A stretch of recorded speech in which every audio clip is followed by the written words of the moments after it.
appearances. The views and opinions expressed are those of the panelists and do not reflect in any way those of the podcast partners, sponsors, or affiliates. Enjoy.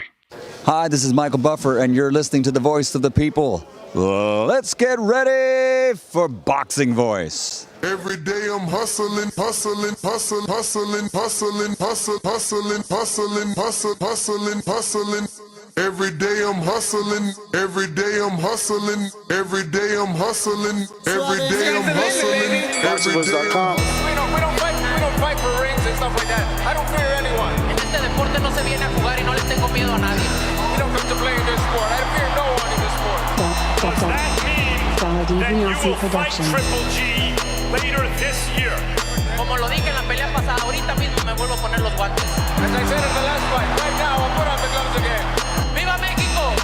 Canelo wants to unify all the titles. When did you realize, Andy, that you could take his power? Because of the Mexican warrior that I am, I got that Mexican blood in me. So, talking about the Mexican style, I just proved it.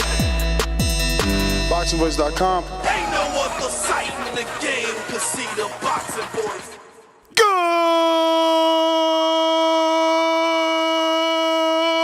morning, TBV. What's going on, Las Vegas? What's going on, the rest of the world? I missed up that word. I was supposed to say what's going on the rest of the world. Whatever, man. It's the morning. It's 6 a.m. Breakfast Club of Boxing. We back. Talk some more boxing here. We're live on TikTok. Hello, TikTok. We're back. What's up, champ? How you doing? I'm good, bro. I'm good. I walked in this morning and I saw the title of the show, and I'm like, I had already seen the video, but I'm like 1,000. What video? The video where Earl proved I was right.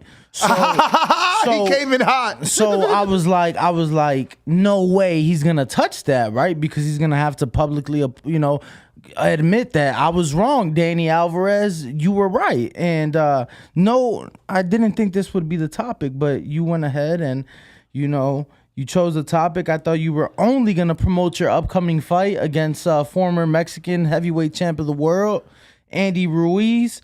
But not just are you promoting your fight, but you came to say a few words. I did. Listen, there's nothing wrong with being wrong. Like, people that want to only be right, there's something wrong with them. Like, I'm happy enough knowing that this show is growing so much that what we discussed landed on the ears of a journalist, and then he turned around and said to Errol Spence, actually, why should I tell you when I can just play it for you? Austin, please. Take it another level. What do you mean by that? It started over there. And it's horrible audio. Obviously, this is not our interview. You posted on Twitter, PBC needs to take it another level. What do you mean by that? When it's time to spread around that you may leave PBC after that? I never leave the house, so I don't know what you're talking about. I mean, I said take the LI level. It was due to, if you was really paying attention, PBC posted something about Keith Thurman. And I said PBC need to take the LI level. So people need to start running with shit. I wish he would have just said Ness need to stop running with shit, but it's all good. Because that journalist heard our show. That journalist seen our Instagram post. That journalist probably ran across our tweet about this and our conspiracy. The other side, the devil's advocate to the tweet, that it could have possibly been something else. And if it wasn't a good argument on my behalf, well, then we wouldn't be talking about it yet again today. And he wouldn't have had to set the record straight. But I had such a great argument that, look, we're here, day 2. He had to set the record straight. Now, I'm happy he's not leaving Al. I'm happy. I'll never leave Al. I'm happy. But I'm also happy he's listening. They're listening. But you're happy you're right? I mean, it is what it is. I'm not always right. You want to be. It was, yesterday was like 1,000,000% like made up shit, right? Because that's all we were doing was making shit up, guessing. Look at this guy, JC, Chestnut. He says, So Danny was right about the tweet, and Ness argued my man's down. I'm looking in the chat. You talking about the Instagram? Yeah. Comment. Nah, I mean, you get what I'm saying. Yesterday was just debate. You had your opinion and your thoughts. I had mine. It turned out I was right, but it is what it is nonetheless. Oh, shit. They said now Danny deserves a raise, and this is on Instagram. I agree. This is on Instagram. I agree. You get what I'm saying? Just for being right? You know, I mean, when the founder, contrary to popular belief, when the founder of the Boxing Boys, like, yo, you the man. I'm going to call you the Almanac. You get what I'm saying? You know, they just help improve your point, Champ. No. Thank you, Boxing Sweet Science 2.0. Look, yeah, but his tweet is misleading, and it was done so on purpose to have people speculating, just like you said, or someone else, to build the fight. Because, oh my God, he's leaving too. Who's that? Errol Spence. With who? Al Haymon, PBC. You know what I'm saying? I know. It was promotion. I didn't believe it was promotion yesterday, but now I can see that. I can see that. It worked. And to be fair, I think we had 3 or 4 different scenarios that I'm like, I could see that. Yeah. Like, I could see your scenario. I just didn't think that was it. But I could see it. I just ain't see it, you know? I hear you. But big fight announced. I just want to, can we get the white shot? Let's get the white shot. As your friend, bro, congratulations. You got a big one. I'm a body Ruiz too. You got a big fight coming up. Yo, let me get this screen share. This is how I look in shape. Andy Ruiz, Tyrone Spong on Triller, July 16th. Let me put my head straight so we can look more like. Wait, there you go. Fuck. All right, straight. This? No. I still feel like I'm tilted. It's the glass. There we go. That's so difficult. Wow. Danny, try and put your head straight. See, it's fucking hard. What? Yo, that's crazy. I'm like, yo, why is this so difficult to do? You got it right there, champ. Stop moving. Yo, if you're not watching this on YouTube, you missed out. Head on over to YouTube right now. Timestamp whenever you heard that.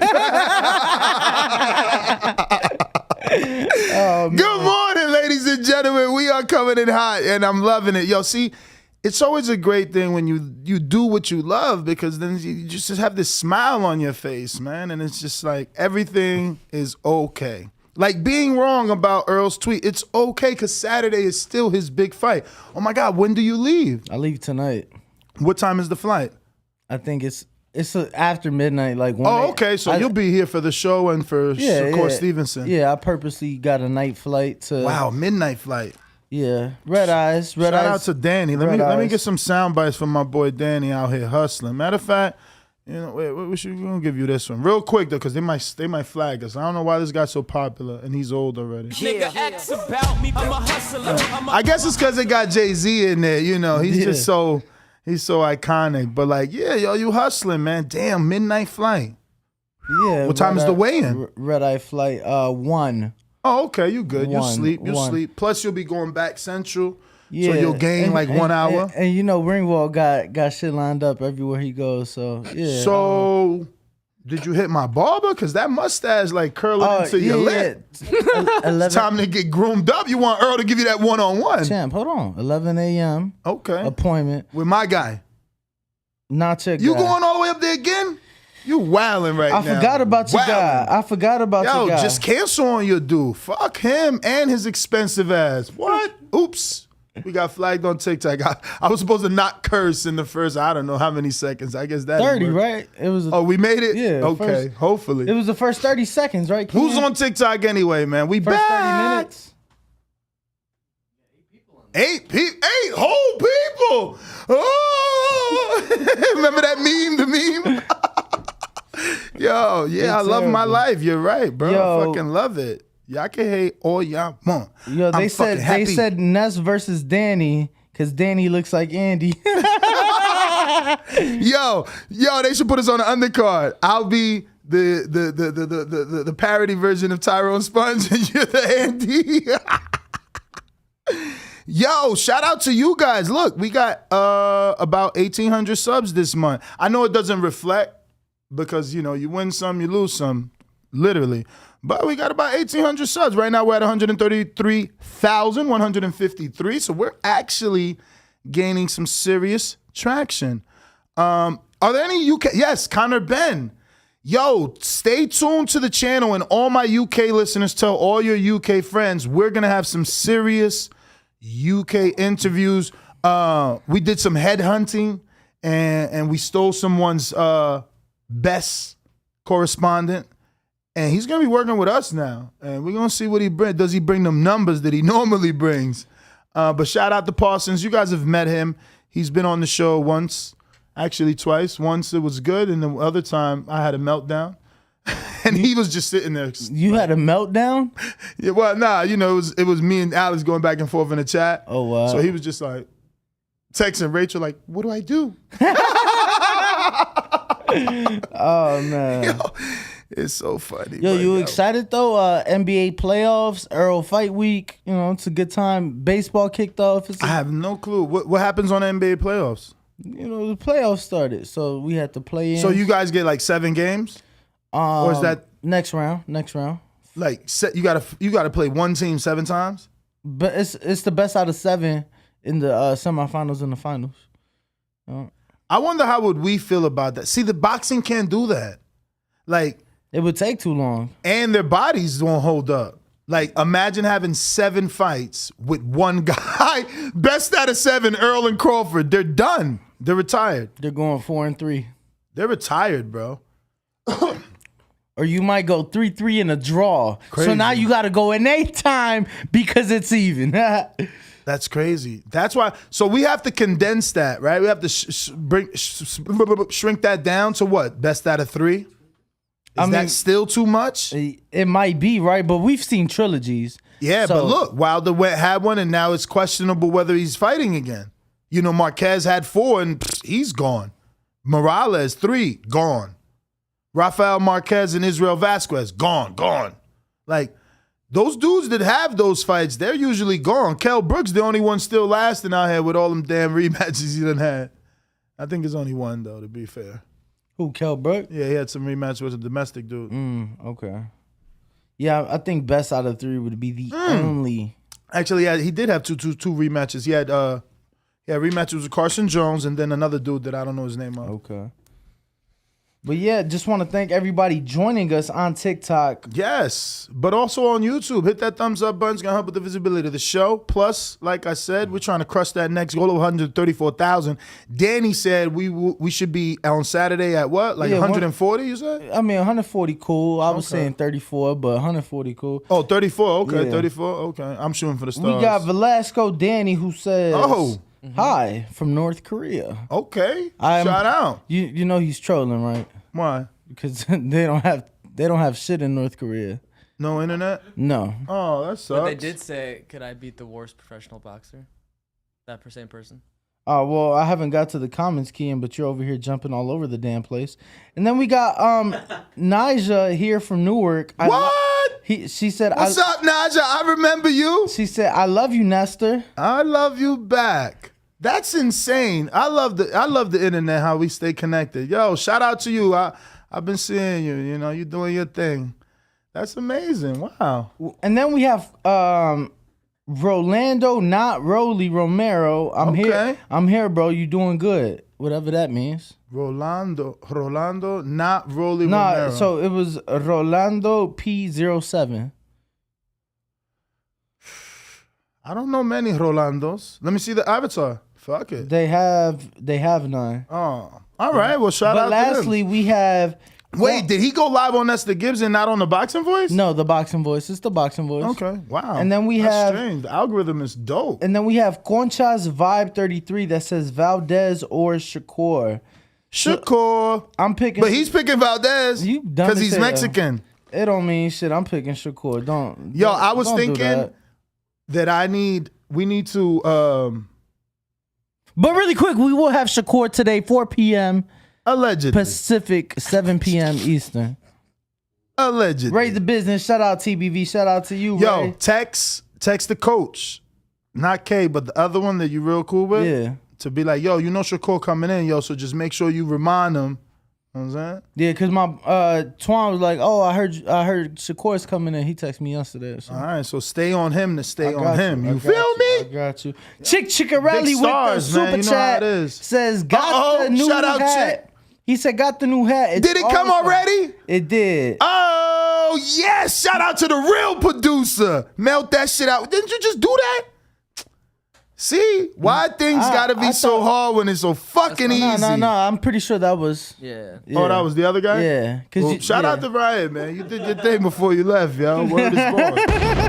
He said word is born. Yo, listen. Fuck, man. Yo, we need it. Oh, I got a cash app. Anthony Johnson says, good morning, Ness and Ringwalk. But Buenos Dias back at you, man. I'm fucking enjoying my day today. I don't know why. I woke up on the right side. Yo, we got Jay Rhett. That says, Ness, what strain you smoking on this morning? Actually, Nah. So, who's that? That's on TikTok? Yeah, on TikTok. Bro, we can't even answer you over there. I don't even know how to do this right now. But I will say this. I didn't get with mac and cheese. I didn't get with mac and cheese either. So I got with I'm gonna just say the app because the app also sounds like it could get us flagged. But I got with that app and I looked for deals, bro, and I found a deal lower than Mac. Yes. And I went over there. And that thing is heavy. What? Like I'm putting it down. Like it's still half in the car. Half? Bruh. Half. Of your king size cone? Yes. Oh, wow. No. Oh, wow. And you want to know it? And they can't flag us for this. It's called apples and bananas. Apples and bananas. Ain't that insane? Apples and but that shit is hitting like cement bricks. Yo, so that's telling you, I came in here. I'm happy as hell, bruh. It's like I hear a parade in the back right now. Yo, we got the same person, Jay Rhett, that says Danny was baked yesterday and still was correct. Oh, I suggest this guy. I suggest Danny stays baked. Yes, I do too. We got Texas Bulldog Boxing that's what up? Showing up loud and drunk. Errol sleeps Cuban B in 10. So back to Canelo on May 7th. You'll be in the building for that as well, getting us fantastic content. Yeah. So I'm thinking I need that mask dude. Remember that Google did for you? And you wasn't really feeling it. So since you ain't gonna be here, you ain't got no say. The skeleton dude, man. Come on, bro. Give us a Google, man, because you know what I'm talking about. It's some Mexican shit. I don't know who you talking about, but I know what you talking about. Come on, man. You know what I'm talking about? Hold on. Big fights, big Mexican fight you. weekends. This Mexican, this Mexican masked skeleton face with the like glowing eyes. I know you're talking about. We got to get him in the studio, bro. We talked about this already. I know. Even if it's an impersonator, I need that for Cinco de Mayo, right? I need that for Cinco de Mayo. Okay, Danny, there you go. We need him just like that. Hopefully with a flag. Why don't we actually get him in on Cinco de Mayo, which is that Thursday of fight week? Because you'll be here. I thought you was leaving. This is like for Saturday. We're planning this stuff for Saturday. So you're planning this because you're having a party without me? I have to have something because you're not going to be here. I thought you were going to have a co-host. I am. Knockouts with Nika is confirmed and booked. She'll be here to call the fights with us. But we still need 2 more. So I'm hoping it's like maybe Joe. Why do we need 2 Cynthia. more if we've never had 2 more? Because you're not here. So I'm having a party. It's like a Cinco de Mayo fight party. It's a fucking Canelo fight. Like, we can't just be in the studio regular with black and red. No, it's like Cinco de Mayo. He's like the face of boxing. We're going to fucking have some fucking chips and guac, a little bit of salsa, you know? get some Mexican festivity shit. You know, someone's gonna be wearing the big hat, sombrero. I mean, you need you need at least one Mexican to be here. Yeah, I mean, we'll figure it out. Okay. I know. So Abe might come because he's in here that week for the fight, but I don't know. I'm sure he's going to the fight. Yeah, though. yeah. Let me tell you, I looked up tickets. Uh-huh. Cheapest tickets, face value, $500. Wow. And is that like up there? Up there. That's why I'm not going. I'm going to be right here. We're going to be throwing our own Cinco de Mayo fight party. Uh-oh. Can I get a screen share? Look at these sons of guns. They're chasing me, talking about Ness. Claim the incredible place in Corvette history and get your Z06 now.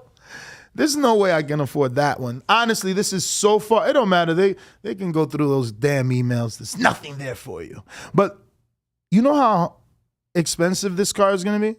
$160. And that's MSRP. Wow. Yeah. Like they're gonna inflate it. The first one, the prototype, sold for $3 million. We're good. $3 million. I did see that. Yeah, I did see that. $3 million, bro. That's insane. But that's just like houses. You know, he raised the value on my car. Thank you, champ. You know what I'm saying? It's all about that equity, baby. But let's talk about Andy Ruiz. I do like the fight. I seen it's getting horrible reception. Horrible. People are like, yo, you've been out so long and this is the best that you're doing. I don't understand. I get it. Boxing fans, even real boxing fans, you've really never seen Tyrone Spong. So it's like, who is this guy? But I mean, you as an MMA guy, do you think he's a bum? Because like this guy's like a championship kickboxer. He's been training with Pedro Diaz. Pretty sure he just got knocked the fuck out in a kickboxing fight. Okay, but that's not boxing. It's not. He is undefeated as a boxer who hasn't fought. And he's been training with Pedro Diaz for like the last 7 to 8 years. Sparring with Hrgovic. Let's not forget that. He's been sparring with Hrgovic on a daily. Yeah, no, like, I mean Tyrone. I don't know why people think undefeated. Spars with Luis Ortiz. 14-0, 13 knockouts. People sleeping. I'm putting money on Spars. But it will have been 35 months in between boxing fights. And boxing fights, you're absolutely right. Not in between training. He sparred with Tyrone Woodley. Not in between training and not in between combat sport. So he's not as out of the ring as fucking Andy. Let me tell you, I'm looking at this picture. And he's younger than Areola, who dropped Andy. I don't know. I just know and he in way better shape. His status on BoxRec is inactive. And he is. He is. But this is all good because this is a sleeper. This is a sleeper. Come on, man. You gonna tell me athletic-wise he not better than Areola? Oh, absolutely. Okay, then he younger than Areola. We got to just remember my man coming off getting dropped from an old dude that was inactive. So what this guy's inactive? The last one had 2 fucking years. My bad, TikTok. He had 2 years out. Like, come on, what's the difference? I don't know. I love this fight. I like Tyrone. I've been in the gym with him. I've seen what he can do. I'm not saying he beating Andy, but I'll sprinkle $10 on him. Can you see if they got, show that picture. Show that picture. He gonna body Andy just in the weigh-in. Just look better than him in the weigh-in. Yeah, I mean, you just saying that because this should look like. I mean, thank you. In the thank face, you. If he looks like me, fine. In the face, that looks like the pictures I've seen of like Yordenis back when you was rocking like the FUBU, like size 40, size 44 jeans. We good on the screen share. Yeah, I mean. Yo, I gotta put that on my Tinder app. Why do you have a Tinder? I know, that was a joke. Oh, okay. My girls were like, that's not a good joke. I'm like, come on, baby. Whoa. Look at that man's body and look at mine. Let me get a screen share. Come on. Tell me this ain't Nesta back in the day. Yo, I never had that 6-pack he got, man. I would never wear my belt like that. Why is he wearing his, put the screen shake. Why are you wearing your belt around your nipples like that? That shit look crazy, man. What's wrong with this guy? Yo, that is so weird right now. Yo, I didn't He's know wearing that shit like a holster top. I didn't know he's from the Netherlands. Yes, go to his Instagram. Let me find it. My man was just in like the fucking Bro, this dude is my hero. You guys better stop hating on Tyrone. You better call Tyrone. Call up. He gonna sleep, Andy. At least get a knockdown. Where he was at in the Netherlands, yo. Where's your picture at, bro? I hope he ain't one of them dudes that's like post and delete. Bro, this is so crazy. This dude is one of them post and delete guys. Oh man. Yo, he fought in your town twice. Yo, check this out though. Some pad work for y'all. What? Huh? Andy who? Andy what? What? Give me money. Oh, Tyrone. Fuck wrong with y'all, man. Andy's slow ass about to get bodied. Everybody think his hands fast. We'll see. We'll see. How tall is Tyrone? Check that box right. 6'2". Woo! Andy just as tall because Andy like 6'1". On a good day. Nah, let me find y'all some more. I'm telling you, I've been in the gym with this cat. He's fearless. He been in there with Hergovich all day. Check this pic out too. How you not, man? Andy better be afraid. Man out here about to kill somebody, bro. Look at this. Rottweilers and everything, bro. Don't come. Yo, you know Biggie had Rottweilers. Remember that track? Oh, don't fuck with my man Tyrone. Y'all sleeping. This is not areola. I'm telling y'all right now. Where's that Netherlands pic? I can't believe you're posting the. Oh, here you go. Yo, tell me that picture ain't badass. I was about to just put this on my Instagram and say it was me. You funny as hell. Yo, that picture's badass though. And look who in the comments. Pedro Diaz, el profesor. Come on, man. Y'all sleeping. Don't sleep. Let me find you some more pad work. Look at this one. Oh, he got music on that shit. Oh, that's that Jay-Z too. He wildin'. So now we got to find out. I'm trying to get him out here right away. As people's called me like, "What's up? Let's get Tyrone." I'm like, "Nah, let's get him out here." You know what I'm saying? Want no zoomy? Want no zoomy zoom. Yo.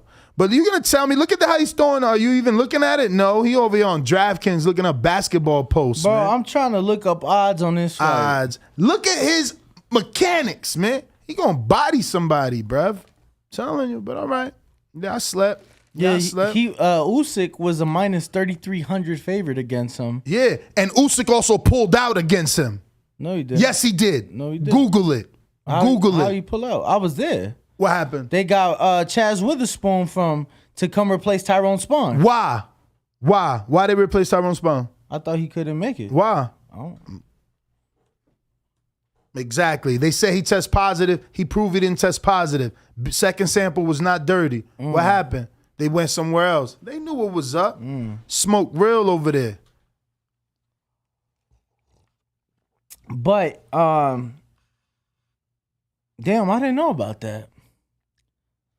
So yeah, popped hot. So then they needed the second test to show. So what came from it? No suspension, or was he suspended, or what came from that, Ness? Hold up. Do you? I don't know. Google it. It happened. Tyrone Spong, a.k.a. Nesta Gibbs. Let's look at. They got him on Sherdog. So in MMA, they got him listed as 2-1, which he just got knocked out January 28th in Eagle FC, which is Habib Nurmagomedov's. That's him, right? That's Eagle FC. That is his promotion, his UFC promotion, or MMA promotion, I should say. So 2-1 in MMA, but I don't think this is counting his kickboxing.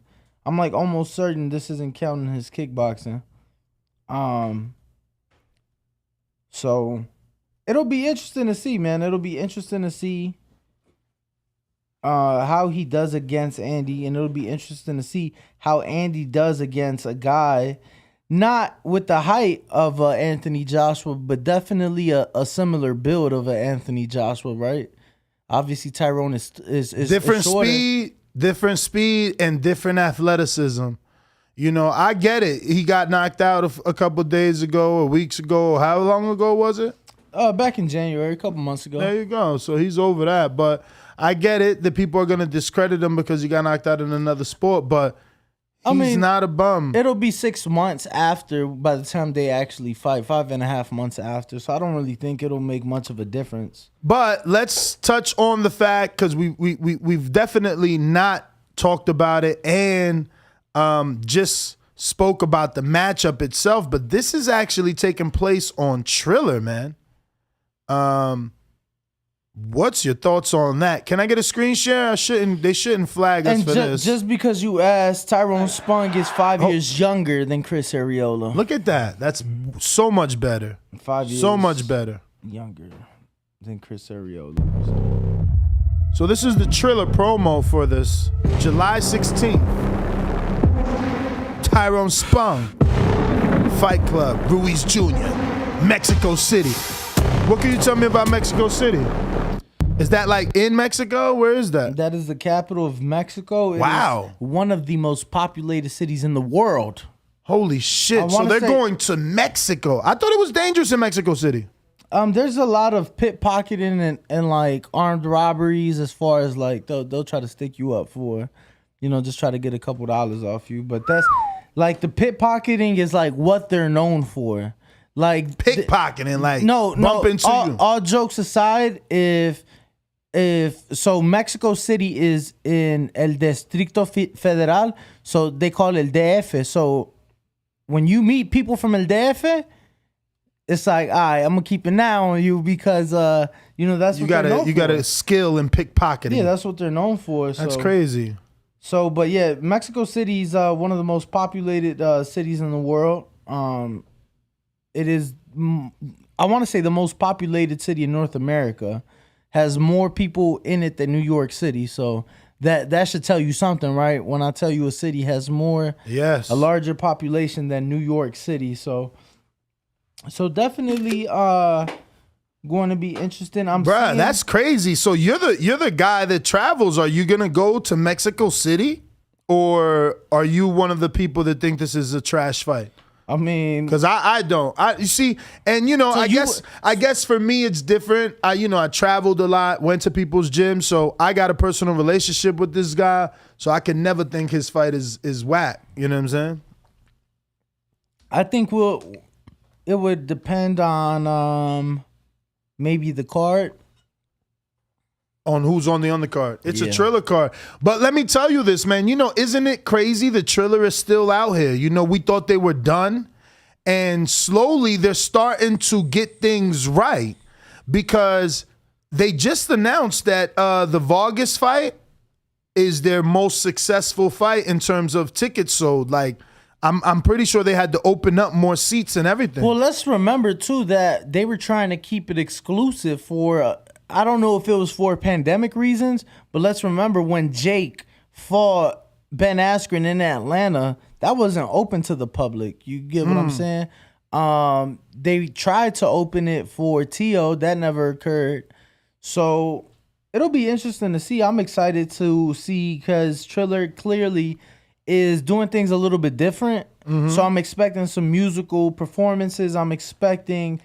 some festivities to get people excited for this fight. So I personally, when I saw it, I wasn't like mad at it, but I wasn't the most excited for it either. Izzy says, TikTok, y'all the King Rye of boxing pods? Laugh out loud. So, yeah, man, we had to get on TikTok. We had a consultant on the team that says, TikTok's algorithm is pretty cool and can possibly direct new listeners to the show. And we want growth.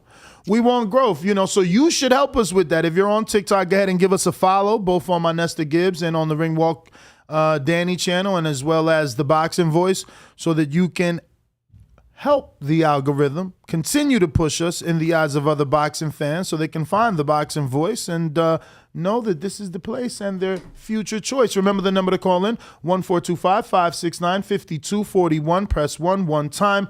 Voice your opinion right here on the Voice of the People hotline. And don't forget, you could join our Discord to use amazing audio quality. Did you read the Smitty member chat, Ness? No, I didn't. Let me get to that. So Smitty is now a member of 12 months at the Shout out prospect to level. you. He said, thanks for the energy, ring walk and Ness. Thank you, Big Fish Vega, celebrating 6 months at the contender level. Shout out to both of you guys. Appreciate you. I hope you, hold on, because I know that, if we don't say it, they don't really go. I've been noticing the community page is kind of dead. So you really need to start paying attention to the community page because that's where the members posts go as far as, I guess, some sort of advertisement. But right now there is a debate between myself and Danny versus Paulie. Like, we're jumping them. I mean, you know what I mean? And I feel like we body them. And the comments are saying that we body them. And it's exclusive to memberships and Patreon only. It's there. Check it out. And there's a bunch of other content, and we will be continuing to push out and update both Patreons and YouTube members more consistently. We're actually going to be having a conversation after the show about those gloves. So to all my pound for pound supporters, those gloves will be coming, and the lovely guests that we get in studio will be the ones signing them. Now that we have cameras all around this room, you'll probably also be receiving video help me out. Authentication. There you go. I just want to read Big Fish Vega's member because obviously what Nestor said does pertain to members like you and Patreons like yourself. Exactly. He says Errol Spence show title, yet Canelo show intro with the emoji hand over the face. Well, it was Canelo Andy intro. Okay. Because Andy's in the intro, remember? Okay. I'll play it back. It's an old one, too. So he says, yo, it's Big Fish week, and we getting closer to the fight. Big Fish Mania and Big Fish, Big Chips, Big Shh. All right, so check out the intro. Sky's the limit, baby. That's Andy when he says sky's the limit. Then we'll come back to Andy. But when I played this intro yesterday,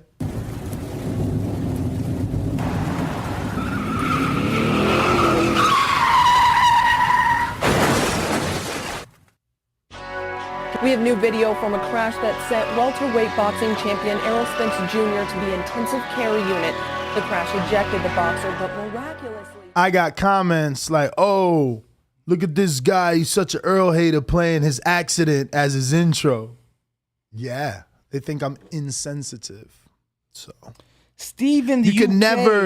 could never satisfy everybody. So, Danny, we're being asked on TikTok by... the silent fart. He wants to know who you got this weekend, Earl or Ugas. I have the favorite. I have the truth. And I like to tell the truth. So I am going to say Errol Spence Jr. Errol Spence Jr. is also who I'm leaning towards. But if he gets upset by Ugas, who upset Pacquiao, what a story. What a story. Steve in the UK celebrating 15 months of membership at the prospect level says we're going to need a source for the Sponges B sample. I'm pretty sure it's on his Instagram. Okay.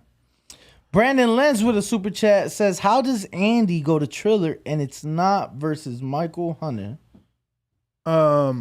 Why does it have to be versus Michael Hunter, his stablemate at one point and sparring partner for the first AJ fight? So this is what I'm saying about what we just literally spoke about not being able to please everybody, right? Because I play one intro, one dude gets upset. I played the intro he wants, another dude gets upset. So it's the same thing. Andy fights Michael Hunter, pleases this guy. We have 7 other guys that are like, oh, this is some bullshit. Andy's getting to fight his sparring partner. This is a glorified sparring match. This is an overpaid sparring match. This is an undercover sparring match. Shut the freak up. You know what I'm saying? Like, you were never going to please everybody. Somebody always going to have something to say because they got a freaking hole in their face. Well, we got another person with something to say. Supermax with a super chat saying, rather see Ruiz versus Areola 2, not this garbage. There you go.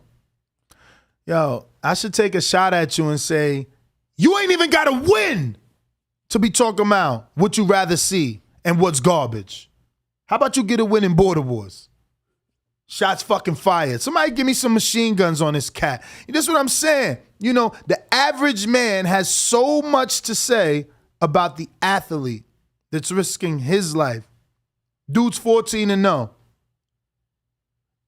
Fights in 2 different sports. Meanwhile, this is garbage.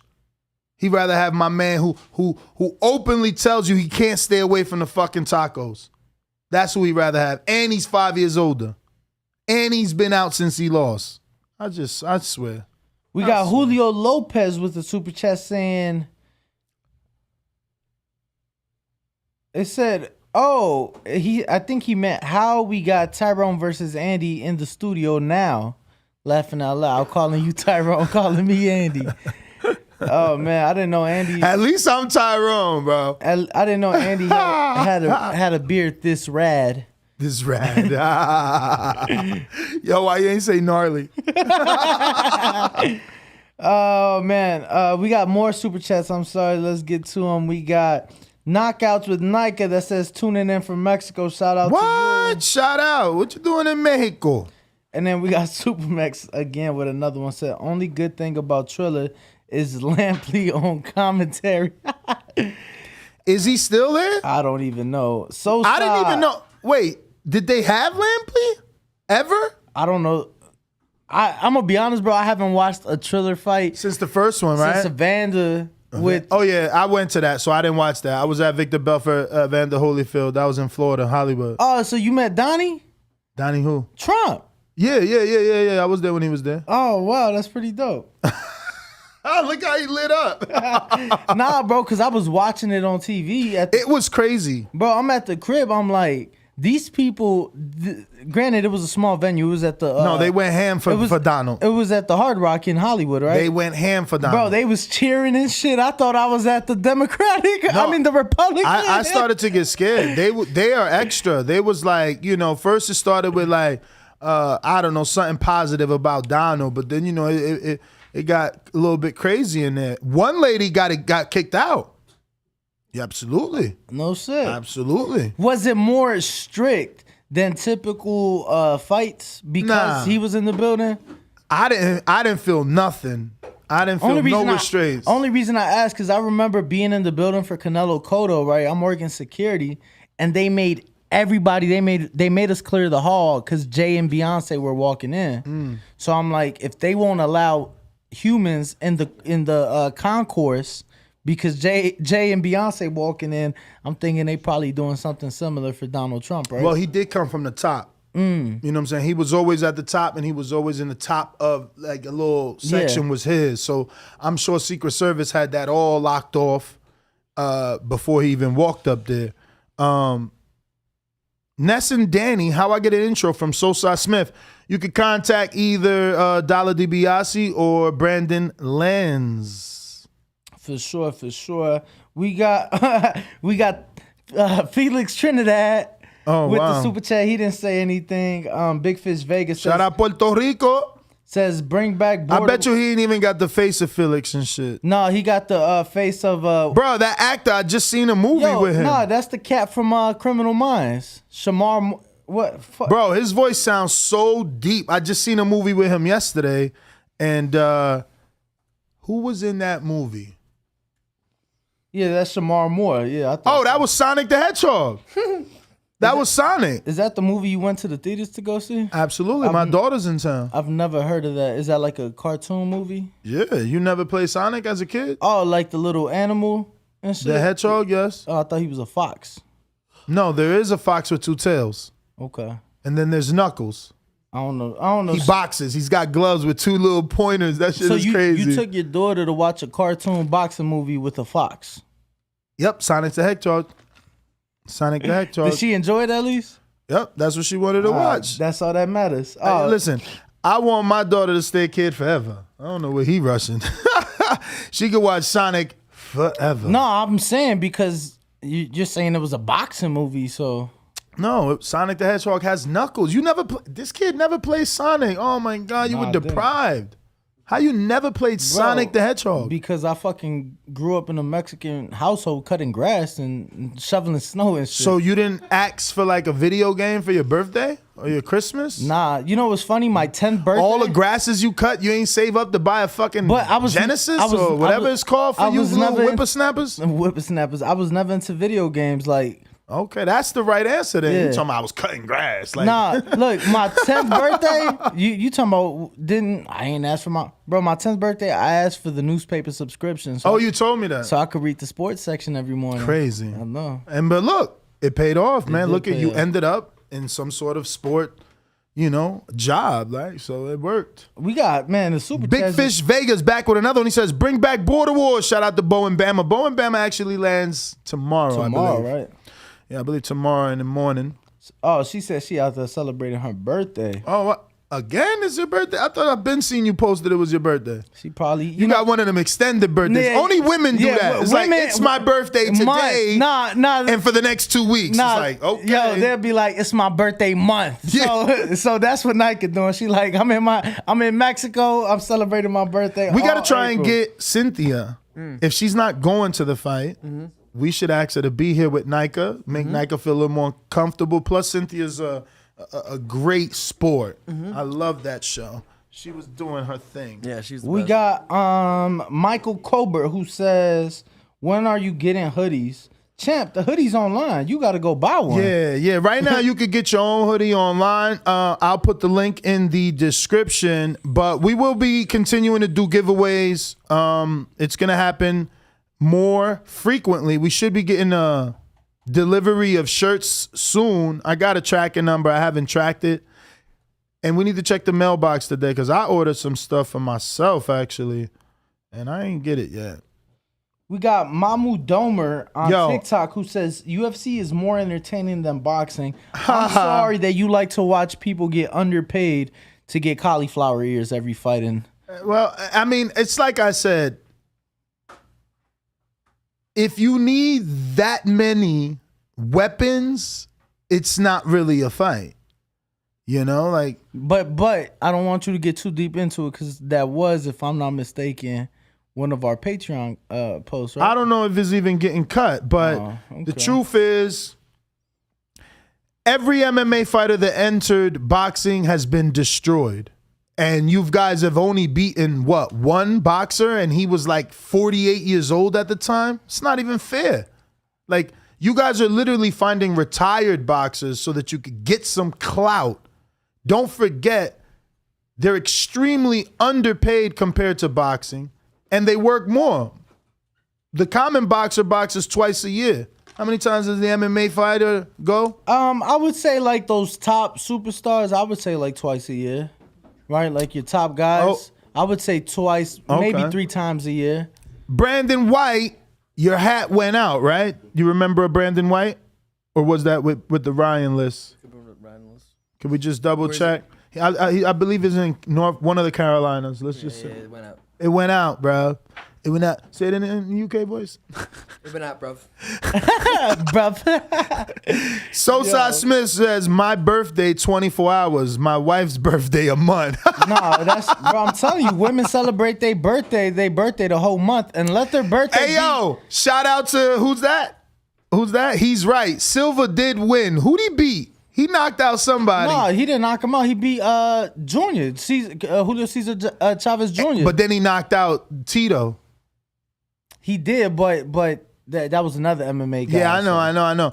But yeah, Anderson Silva did win. But look, again, that's what I'm saying. You guys go and find the worst boxers, right? Like, so they found James Toney, 48 years old, slurring. Fucking his best career was at 160. You found him when he was 240 pounds.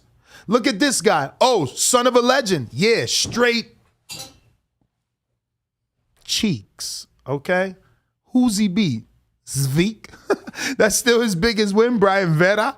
Like, yo, chill, man. Like, no, Sergio Martinez. He ain't beat Sergio. Who are you talking about? I'm talking about Julio Cesar Chavez is who lost to Anderson Silva. Never mind. But he never beat Sergio. No, I'm thinking his biggest win is Brian Vera or Sebastian Zveek. Did he beat Fonfora? No, he quit versus Fonfora. He got dropped in that fight, and I think he just stood in his stool or something. Nah, bro. Chavez got 0 good wins, bro. Nobody in boxing knows Sebastian Zveek. I only know him. I don't even know what country he's from. Look him up. Look him up. When you get into Chavez, what country is Zveek from? Is he Ukrainian? That was crazy. Man, you guys are silly, bro. Yo, your best died against our best. Your man would Andy Lee be his best win? Absolutely. Andy Lee. Absolutely. And that was a good win. But that's the fight that he came in. It was in Texas, that fight, and he weighed Google if you want. Google his fight night weight. Homie weighed in like 188, 182. That's 22 or 28 pounds above the limit. And they only had piss tests after. And you said it was against. Yeah. You're right. Who was that? He's right too. That's what Danny said. Andy Lee would be the biggest win for Chavez. So I'm seeing official weight. Mm-hmm. Let's see, fight night. Yeah, fight night. Bro, I'm telling you, that was on HBO. They talked about it. You know, HBO used to love doing fight night weights, and only some fighters would do it. Some would say no.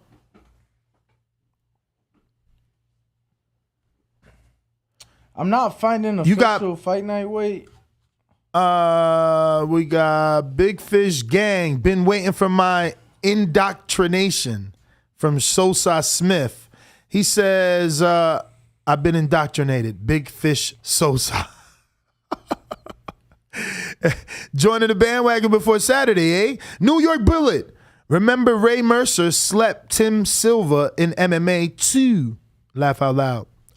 Ray Mercer's a boxer, so I don't know who's Tim Silva though. Tim Silva? Yeah, because Mercer, that's a boxer's name. Is Tim Silva MMA? Yes. So I think they were just giving you yet another fight that a boxer beat the exactly. MMA Yet another one where boxers came out on top. Listen, we're superior. That's why the MMA fighter said, no, we got to invent knees and elbows and like headbutts and grappling. And let me tell you, choking. And let me tell you, Ray Mercer was a chicken wings, significantly older and smaller man against Tim Silva in that fight. So. And when I say younger, I want to say it's like 12 to 15 years or older. I'm sorry. Ray Mercer is about 12 to 15 years older. And there's something about boxing, right? Like, you don't have to get all dirty and roll around. Like, you seen Michael Hunter's brother. He got into some shit in a casino. It was quick. Gave the guy different change of levels. Boop, overhand right, it's over. You see an MMA fighter. Because, we all got TikTok and Instagram. It all comes on our post like, sure. MMA fighter destroys someone in the mall or some shit like that, right? You know how they use the little computerized voices. And then it's some MMA dude, getting into like some yelling match with someone. And all of a sudden, like, they're on the floor tussling and he chokes them out. Like, but now you're dirty. Now you got to dust yourself off, go to hell home and shower. Like, it's not even the same. Bro. It's like so much more work. I mean, me and you are different. Yeah, you like MMA. I know. I do watch certain fighters, and I'll watch some of the big cards. But, bro, it's crazy because I consider myself a fairly new casual fan. Right, I've only been watching UFC like 5 years. Okay. I think in those 5 years there's been a decrease in the caliber of fights that they've been delivering. So, not the same as to when I came in. Yo, so again, this proves that we should keep doing shorts on this channel. I know there's been a conversation as to separation, but bro, that short of that we got where we're telling people like don't compare anyone to Mayweather other than Canelo. Or rather, stop comparing anyone other than Mayweather to Canelo. That shit is blowing up. Word? For real. Word, For real. champ. No, seriously. Let me see. Seriously. I don't It's believe out you. there and it's like right now there's 180 people watching it right now. That's insane. It's pretty cool. Let's see. Yeah. To be a 20-second short. Lord, that was only 20 seconds? That's insane. Can I get a screen share? I did have some great energy in there. Let's just be real. Stop. Let me start it back. Yo, y'all gotta stop comparing Canelo to anybody. Nobody's on his level. Floyd, that's it. Stop this bullshit. Charlo can't tell nobody that they don't bring value. Motherfucker, you ain't doing shit. 130,000 pay-per-views and everybody thinks you fucking Jermel? Wake the fuck up. I am that coffee, motherfucker. That shit blowing up. Telling you, analytically, well, too late. He ain't show you, but look, right there, 182 people in the last 60 seconds. Call me Maybe. poppin'. Let's go. Yo, I reached out to D Styles, but man, he's got no plans to come to Vegas because he took a new job. But as you can see, we still want to continue to network with other content creators, man.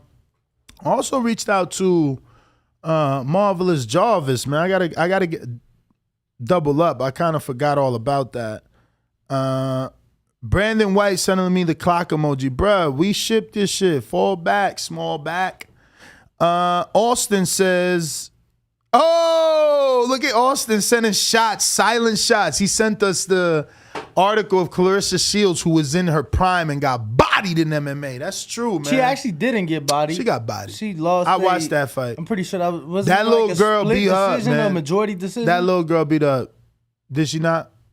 I don't think you know what to look for when scoring or watching a mixed martial arts fight. Maybe you're right. Maybe you're right. And that ain't even me trying Nah, to be you funny. putting me down, but it's all right. I'll take it. I don't watch that sport. Don't. Not my thing. Not my thing. Who are we looking at? Brandon Len. Oh, play my narcissist soundbite. Let me tell you, our chat is hilarious. What are they saying? Our guest host, or your guest host, since I won't be here for Canelo, right? Mm-hmm. She's in the chat? Well, she was in the chat, sent us that super chat, and our chat's hilarious, let me tell you. What they say? Yo, they're like, who was it? Where is What it? did they say? Danny gonna cancel his flight? Nah, I mean, the fight's here, so I wouldn't have to cancel shit. He's just gonna pick up his credential and come back. Yo, we gonna have a party. I want, you know what?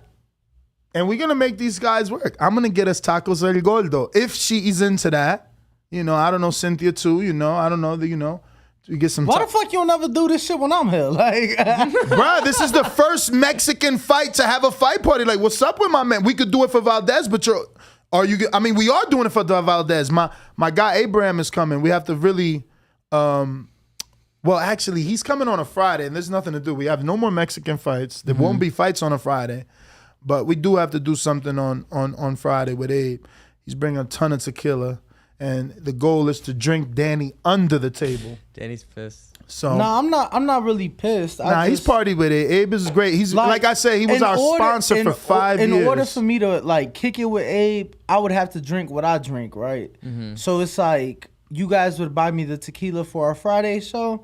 It's like there's still a bunch there. Yeah, that's cool, but that ain't like my drink. Oh, you got to drink 42. I got to drink 42s. Why? Because that's like you can't hang with Abe and 42s. You fucking crazy. He needs his Chick-fil-A ice too. You crazy? I do. Well, actually, you could probably hang because a bottle is cheaper than buying drinks at the bar. 42. So if you buy your own bottle, you're better off. I mean, yeah, it's always gonna be cheaper buying a bottle. No, but I wasn't thinking about that. That's what I was thinking about. Like if you go into a bar to drink 42 with Abe, it's a wrap. I ain't going. Nah. He gonna drink you out your wallet, buddy.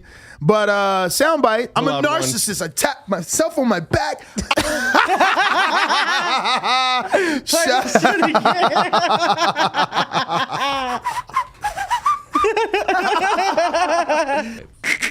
it again. Yo, look at the producer. Play it again. Come on, we can't double up on the soundbite.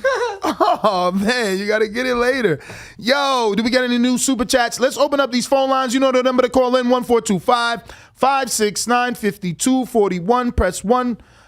One time to voice your opinion right here on the Voice of the People hotline. Don't forget you can also join our Discord. Austin, if you could please put that in the chat, and we'll pin it. Do we have any guests today? Who's in there? Yeah, we got so this morning we have Sugar Shane Mosley Jr. What? And then this evening we have Shakur Stevenson. Oh. In studio. Oh. No? Is that today? Supposedly. What time? And he texted me. He texted me yesterday. Someone call him. I answered him, and maybe that's why he didn't answer me back, because I'm like, and I bet you that comes from Ryan. He said, listen to it. Ooh. Look what he wrote. Hey, Ness, text your producer, but he said I got to confirm with you. So I'm like, what the? It wasn't you then, so that was Ryan. I didn't bug this, no. So that was Ryan. And look, so I said, what day are you looking to come in? So hey, just call them back. See if they're on their way. You got the number in there or no? No. Here you go. So hopefully we get Onito Donaire as well, and Danny's flagging his hand. What are you doing? Go to me? You gotta go? You gotta go? Is that time? Wait. Fuck. Wait, where is it? Don't do that. Don't do that. Fuck. Don't do that. Where is it? Who's next? Barbarian Pretty. This is why we need a fucking guy on soundbite. They made a soundbite for every time he goes to the bathroom. I don't know where it's at. Fuck. Nope, that ain't it. I'm gonna get on the. I don't know where I have it at. And then I find it like late. Whatevers. What is this? The number. Where's my phone? Wow, I don't even have my phone out. All right, let's get to some callers, Austin. I'm dropping the ball here. Who's on Block Talk? Alrighty then. Give me 1 second to open this up. Sorry. But this will give you guys an opportunity to go ahead and hit that thumbs up button. We're going out to K-Boxing Conspiracies in D.C. K-Boxing Conspiracies in D.C. I want everybody to remember this is the guy that thinks Fundora should be fighting at heavyweight. Yeah, I love it. I love it, Ness. I love it. You know what I'm saying? And I appreciate, you coming out like you do and being so open. It's all good. Just had a quick question for you before I get to that. Who was do you remember who that guy was that Ego was mistaken for? And he tried to interview Earl that time. You such a hater. That guy was. You such a hater. Yeah, the only dude in the sport that fucking brings the heat to everybody. I ain't no fanboy. Yeah, okay. So I was just wanted to make sure. I just wanted to get Let me ask you something, K. Because when you say hater, let me ask you something, K. Let me ask you a question. Two sides of the egg on that. Let me ask you a question. One more thing, Ness, before I let you get off. Hey, give me a second before I let you get off. All right. And I'm open about the Fondor situation. I told y'all from the very beginning. I know that was kind of a line crosser thing. And when you say somebody don't know shit about boxing, it's all good. Because everybody don't know shit, but everybody knows everything. And it's all good. We all here. That's what the boxing voice is for. It's the voice of the people, okay? So everybody should be able to vent or whatever every chance they get. It's all goodness. You know what I'm saying?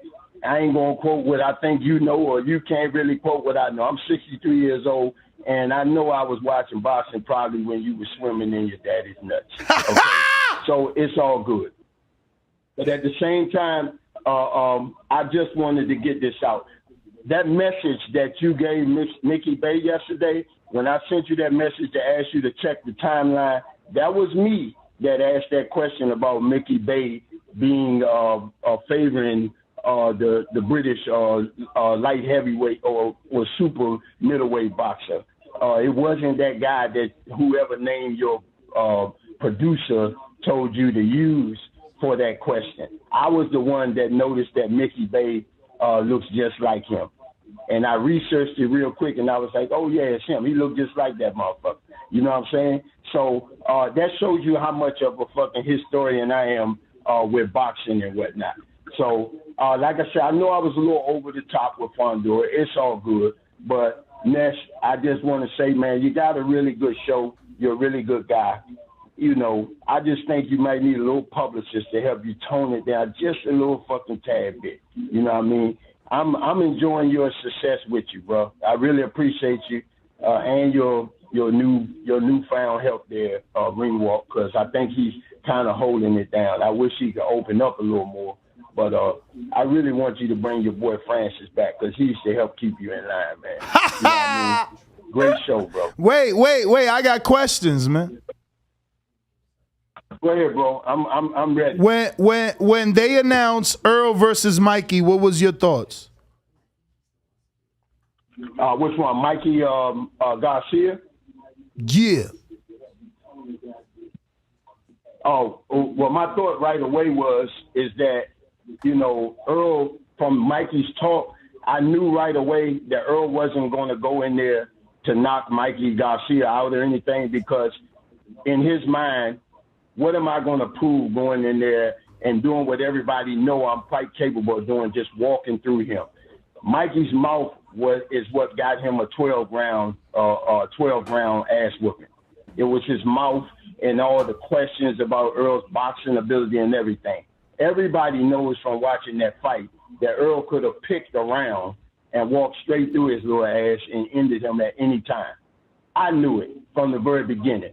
But his mouth got him that 12 rounds. So that's what I want to ask you. That's what I want to talk about because you said that, right? That's how I felt. Like everybody knows Earl's gonna beat Mikey little ass, right? That's what you felt, right? After he had nothing to prove of doing that. He felt like it would just make him look bad if he just went in there. And the first thing everybody was gonna say is, "Oh, nah, he's making all this noise. He fronting." No, I get it. But you're not walking with me. You're not walking with me. What I'm saying is that we all knew Earl would win, correct? Absolutely. All right. So the minute it was announced, we all knew that he would win. I'm considered an Earl hater because I said that it wouldn't do well because we knew that. We knew that. I never said that with intentions to hurt his feelings or to wish him no success. I'm just like, who's gonna buy something that we know the outcome to? You know what I'm saying? I didn't think that many people would be interested in a fight that they knew the outcome to. Like, I thought we all knew Earl was that good that a dude 2 divisions below had no fucking chance, let alone he had no reason to be in the ring. That's how I looked at it. So when I made my pay-per-view prediction, it was like tongue-in-cheek. Like, you know, I don't think people going to buy it. It's going to be like Victor Postal and Terrence Crawford was my exact quote, you know. But Earl interpreted and received that different. That's not my problem. You know what I'm saying? These dudes is extra sensitive, you know? So that's not my problem. Like, I didn't wish him any ill will or lack of success. I just thought boxing fans were smarter. Did you pick Mikey going into the Earl fight? Fuck no. Exactly. So it's like, why am I wrong for knowing that the rest of the world knew he would win and they would choose to do something else on that day? They didn't. I was wrong about that, but it wasn't like I meant any ill will to the man. People crazy. I'm an Earl hater because I made a pay-per-view prediction. 1 out of how many fights he had? Hilarious. But we got a couple more super chats from my man Sosai Smith trying to ring me alarm. Danny. Yes. Daniel? That's your shit soundbite. It took you all that time to find it. It did. Yeah, I heard you too. Because I had more faith in you as my friend. I'm like, yo, it ain't going to take him that long. So I pulled it up as I went to the restroom, and I was hoping that you would play it, but you didn't. No, I never found it. Brandon resent it. You know how it is. Let me tell you, that was a very basic snap soundbite. I mean, you telling that to Brandon. Yes, correct. Directly. Brandon, the beat thief. You been seeing the beef? He's stealing beats. Who he stealing beats from? I mean, I don't know. From Dollar? I don't know. Bowen Bama says, don't need no publicist. If you tone it down, you wouldn't be around because you wouldn't be entertaining. Listos pelos chingazos. He put perro, though. Man, he playing. Where the fuck he at? I thought he supposed to be here today. No, it's Friday. Today, I know every day's Friday for you and me, but tomorrow's literally Friday. No, I thought he got in today. That way he could cover tomorrow, or so he could be here tomorrow, no? Since I won't be here? You know what? I don't know. Because I leave tonight. I guess not. I don't think he lands at 9. Yeah, he's told me numerous times he lands at 9, bro. A.M.? A.M. Oh, wow. Yeah. So you ain't got nobody sitting in my chair. I ain't got nobody in your chair. Oh, wow. Oh, my. And Ryan was so good at playing that other person when you weren't there.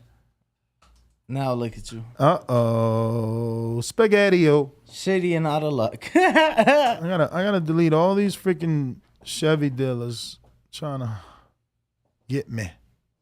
But who we got next? Who is next? Is CYP? CYP. Oh man. Oh man. Y'all hear me? Yep. Sir. Man, I don't know. I might cut out, but let me get this off real quick. Ness, you're getting on my goddamn nerves. I find it funny that if Bud have an opponent, if Tank have an opponent, if Charlo have an opponent, you're shitting on them motherfuckers. And then you'll have dudes in the studio interviewing them and tell them how good you think they are and good luck to your future champ. But if Bud, Tank, or Charlo would have picked them, you'll be like, why did you pick the sorry ass opponent? Why did you pick the sorry ass dude? This shit is crazy. It's funny sometimes, but this areola shit, excuse me. This Ruiz opponent, Sponge, this dirty Sponge, the fact that you bigging him up is ridiculous based on how your rants be going. Keep your rants equal for everybody. Go at everybody's head, so I ain't got to go at their head and come at yours. It'll be way more entertaining if you go at everybody the way you go at the Tank opponents and the Bud opponents. I swear to God, it'll be more entertaining, man. That's what I got to say. And Danny, thank you for keeping this show correct, man. Because with you keep us looking smart, baby. And I love you. I really am starting to like you on some real shit. CYP approves. Ring walk. I like that. Yo, but it's better this way because now, you have to be my nemesis. And you can't compare Andy to Charlo. That's what you want to do. And you threw Tank in there as if I complain about a Tank opponent, which is a lie. You don't have me on record complaining about any Tank opponent.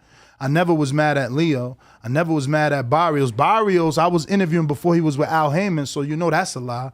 You know what I'm saying? But just like Barrios, I was in the gym with him. I knew his father, so I've been bigging him up. TBV been getting interviews. So when he fought Tank, I didn't shit on that fight.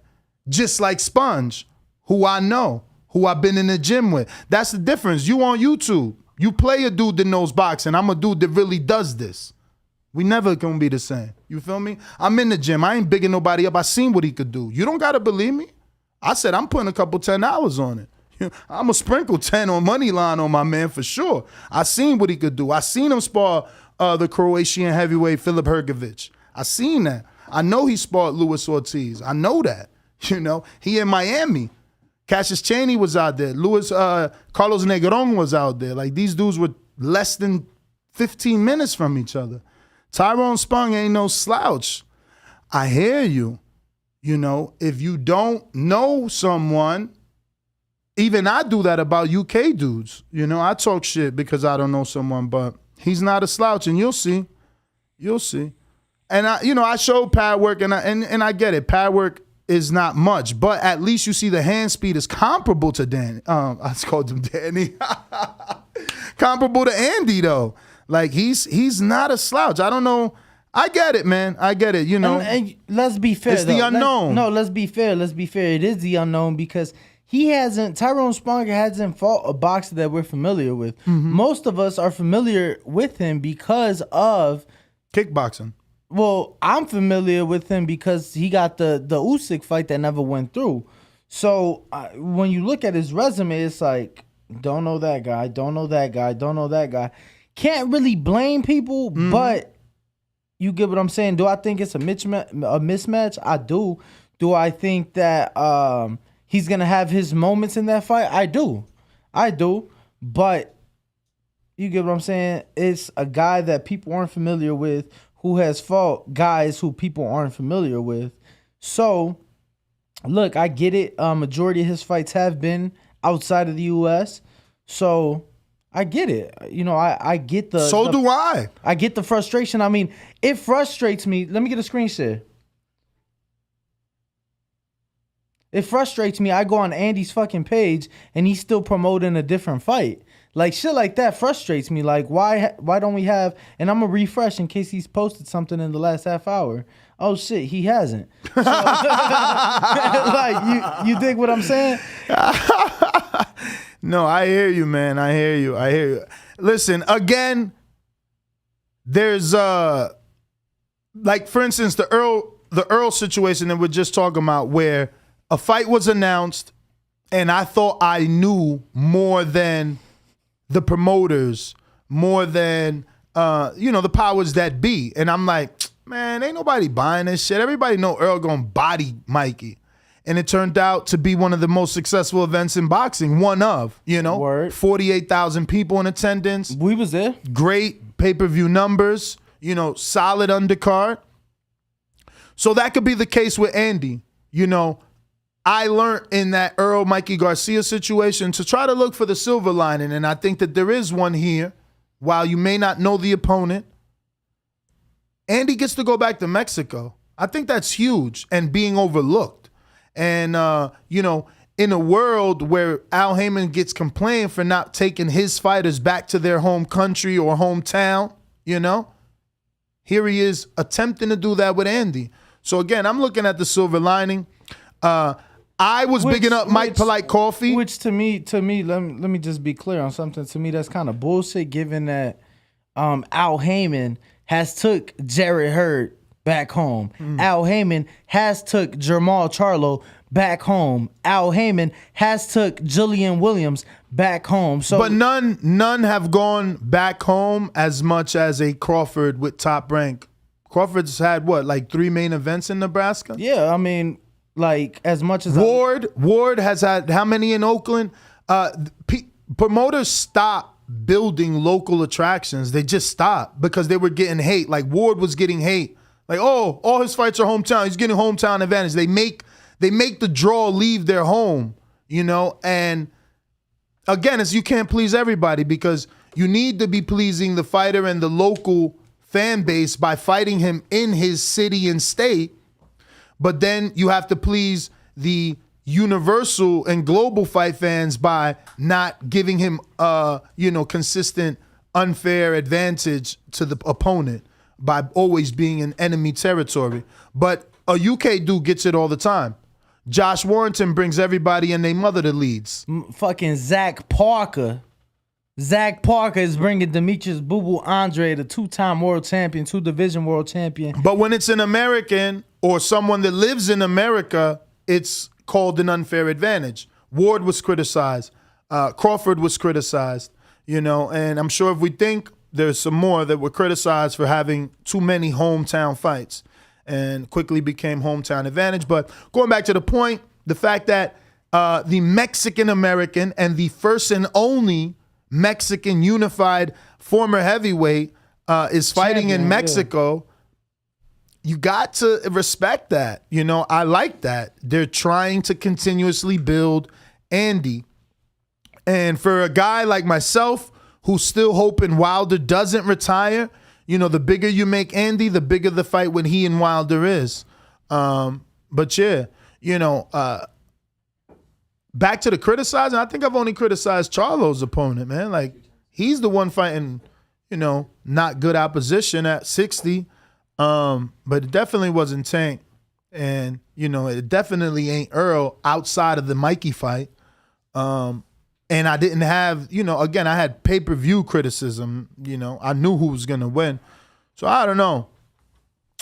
I mean, I'm not going to say I'm not guilty of criticizing people's opponents, though. That's for sure. I'll probably do that a lot. It's funny. It's part of me. I'm on Triller Flight Club rewatching this promo video that they put together for the Ruiz. And it doesn't have a picture of Andy. What I was going to say was one of the first comments is, and I say one of the first, but it was probably 10, 15 comments in, is a guy saying, "Hey, yo, question mark, tagging you," and that's GTO.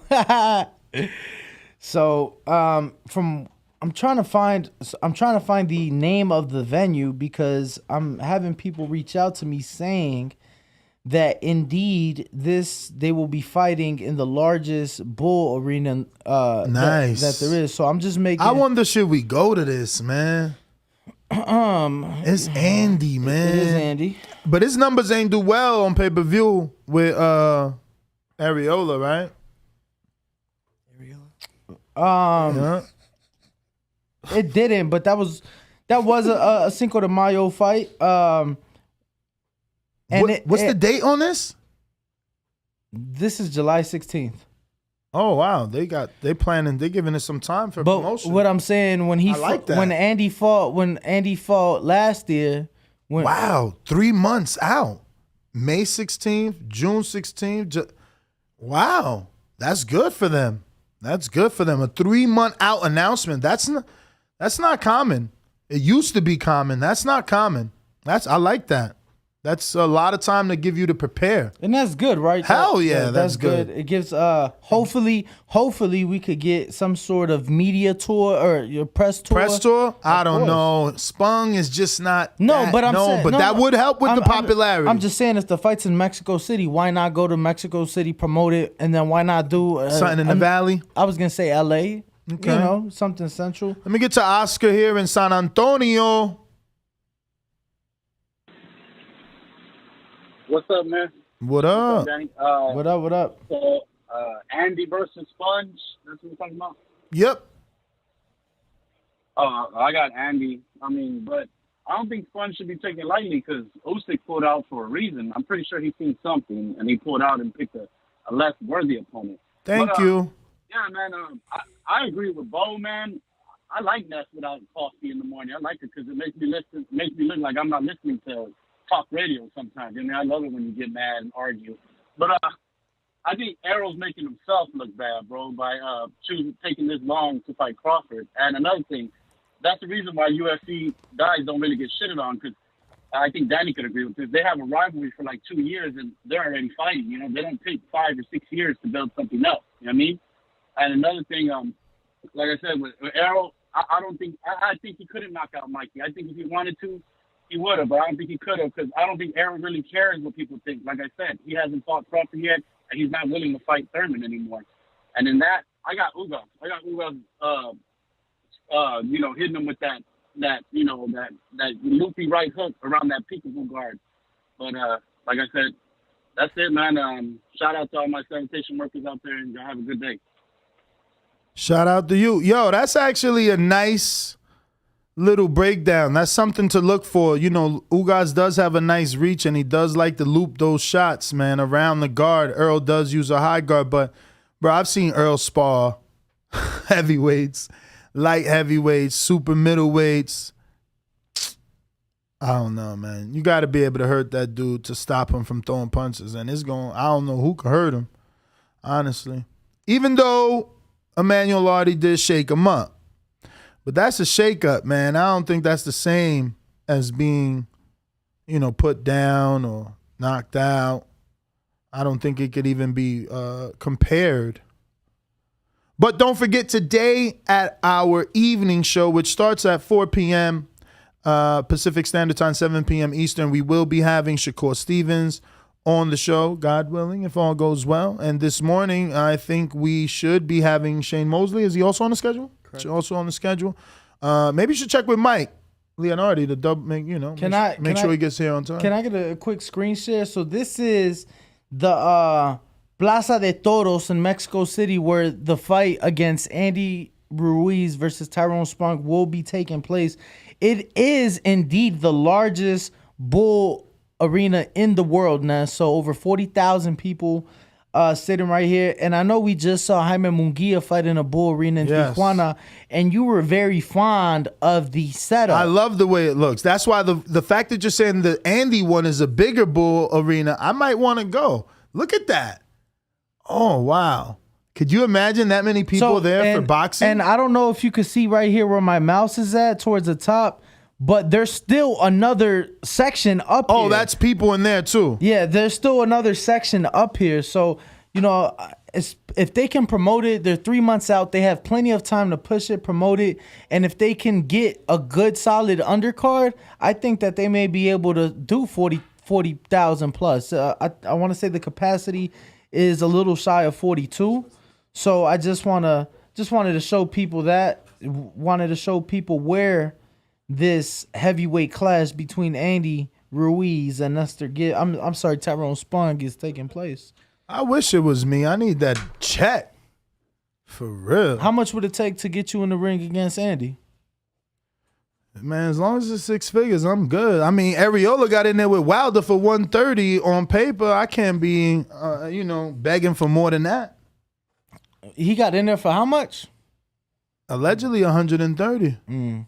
Because I asked Bomac for a quarter. Honestly speaking, I wouldn't get in there with Andy for 130 though. Realistically, I need a quarter better because if you think about it, he's gonna knock me out. Like any professional fighter is gonna knock you out. No, for sure. If you think, whether they fucking like if you think about it, take though, you deep or not. If you think about it, you get $250,000 once you done paying taxes and paying your team and 10% hit, bro. What you getting home, like 175? Yeah, something like that. Yeah, now, if you got sparring partners and you got to pay your training, like shit like that adds up, right? Shit like that adds up.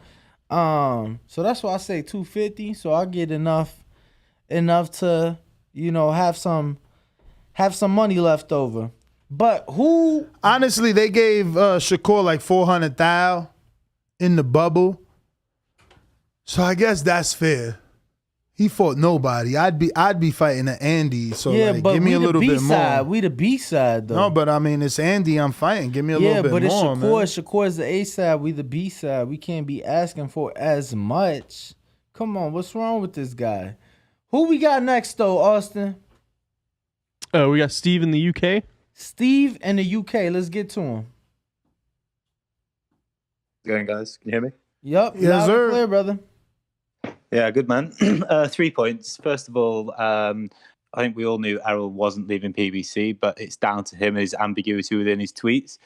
That means people can interpret it in the way that it was interpreted by Ness and others. So Errol needs to take a bit, or is it Earl? I'm not so sure. Is it Errol or is it Earl? You tell me. I think it's he needs to take a bit of responsibility for what tweets he gets put out. Secondly, Tyrone Spong, really? Like Andy should go for anybody other than Tyrone Spong, Robert Helenius. Or even Steve, why was no one saying Tyrone Spong really when the undisputed unified champ and Usyk was fighting him? People were celebrating him with Matchroom at the time, though, was he not? He was, yes, he was, because he ain't lose his belts. Heavyweight. He didn't lose his belts. He ain't lose his belts as a cruiserweight. You can still call him a undisputed cruiserweight champ. Different weight classes, Ness. Come on. He's still undisputed. But that's his title. That's besides the point, Steve. No one was hating on Spong when he was fighting Usyk.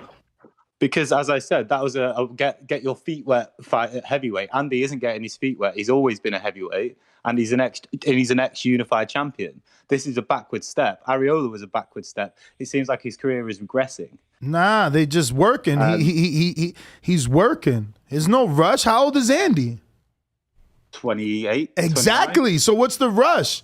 Heavyweights don't even get into their prime into their 30s. It seems like it's the easy way out. He's 32. He's 32. 32. But the real reason I called up was to rebut K Boxing Conspiracy's outlandish conspiracy that he came up with the James DeGale lookalike for Mickey Bay. Yeah. I've been saying that in the chat for the last 3 times Mickey Bay was on there, and I had the decency to actually ask the question. So K Boxing, stop with your, as you American guys say, cap. You didn't go off with your research and check the internet. I'd already been saying it. But anyway, guys, great show. That's all I wanted to say. Shout out to you.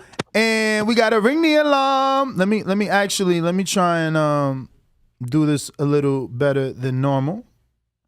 I'm going to give him a screen share since he's on IG. And shit. And it's St. Louis Red on IG. Just became a Patreon member. Shout out to you at the Boomerang level, which is quite high. We appreciate the support. I hope you know that now you could get an extra call anytime you want it, so just let us know. So if I can get a screen share, shout out to St. Louis Red. My man's in them. I guess this would be you. Appreciate it. Look forward to hearing more of your calls now that you are a Boomerang. Follow him at St. Louis Red. Appreciate all the support. Don't forget to go ahead and take advantage of our Patreon and drop a question for Shakur Stevenson, as well as a question for today's guest. This morning's show, we're having Shane Mosley. I'm going to go ahead and put that also in the live chat while we get to our next caller. Looking like Sosa Smith. What up? What's going on, man? What's up, Ringwalk? What up? What up? Shit. First off, let me I know what you had said about the Errol fight, Ness, but obviously everybody didn't believe it because hell, Sugar Ray and George Foreman was thinking Mike was going to box the hell out of Errol. Man, they was paid to say that shit. They both was announcers, man. They was paid. Yeah, but Mikey was calling out Earl. Remember, he said he saw something. Yeah, I get it. And all I'm saying is that as a boxing fan, I knew Mikey ain't see nothing. I tell you, he thought he seen something. What he didn't see is that ass whooping that was coming to him. Exactly. He thought just because he went up to 140 and fought and beat somebody at 140, he didn't realize that 7 pounds make a big difference. Well, he was trying to be great. He was trying to run through the whole About Billions clique, but the buck stopped with Earl. Yeah, he saw what he did to Robert Easter. And to Broner. And to Broner. Yeah. So he figured Broner fought at 147. He said if Broner could win at 147, he was like, well, hell, he beat Broner. But that's where that triangle theory goes wrong. But I feel like if he went up and maybe fought somebody besides Earl, probably like a Danny Garcia or something like that, yeah, he would have had better success. Absolutely, because look how good he did with Jesse Vargas.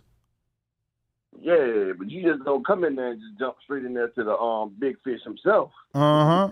If you other 147s was ducking him until he fought Mikey, then they figured, okay, Mikey lasted.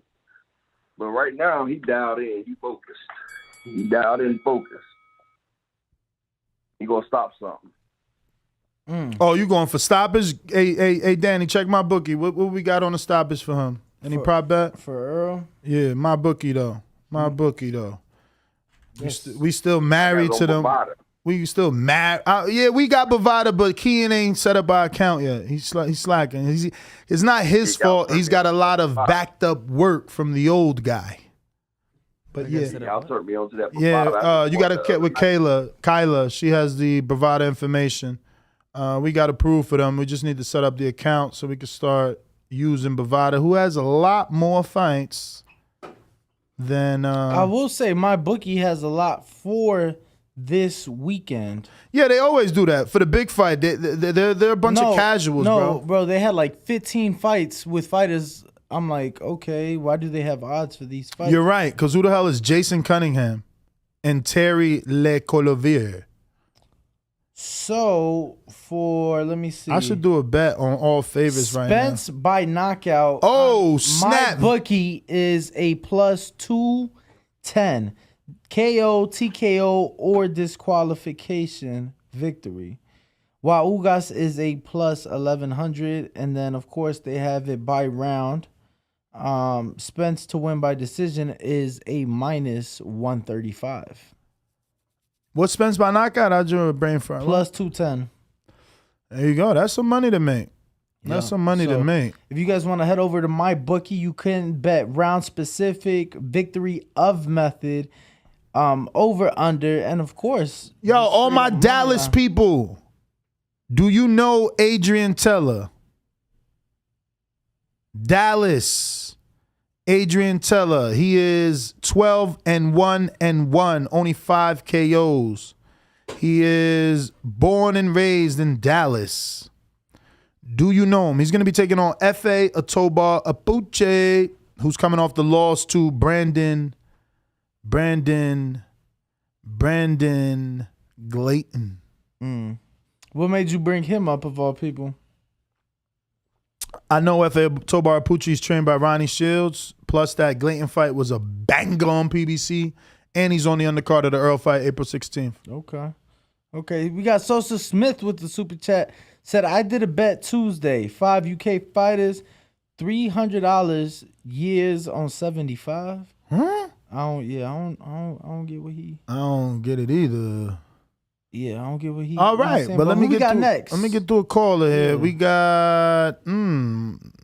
This is Troy in Baltimore.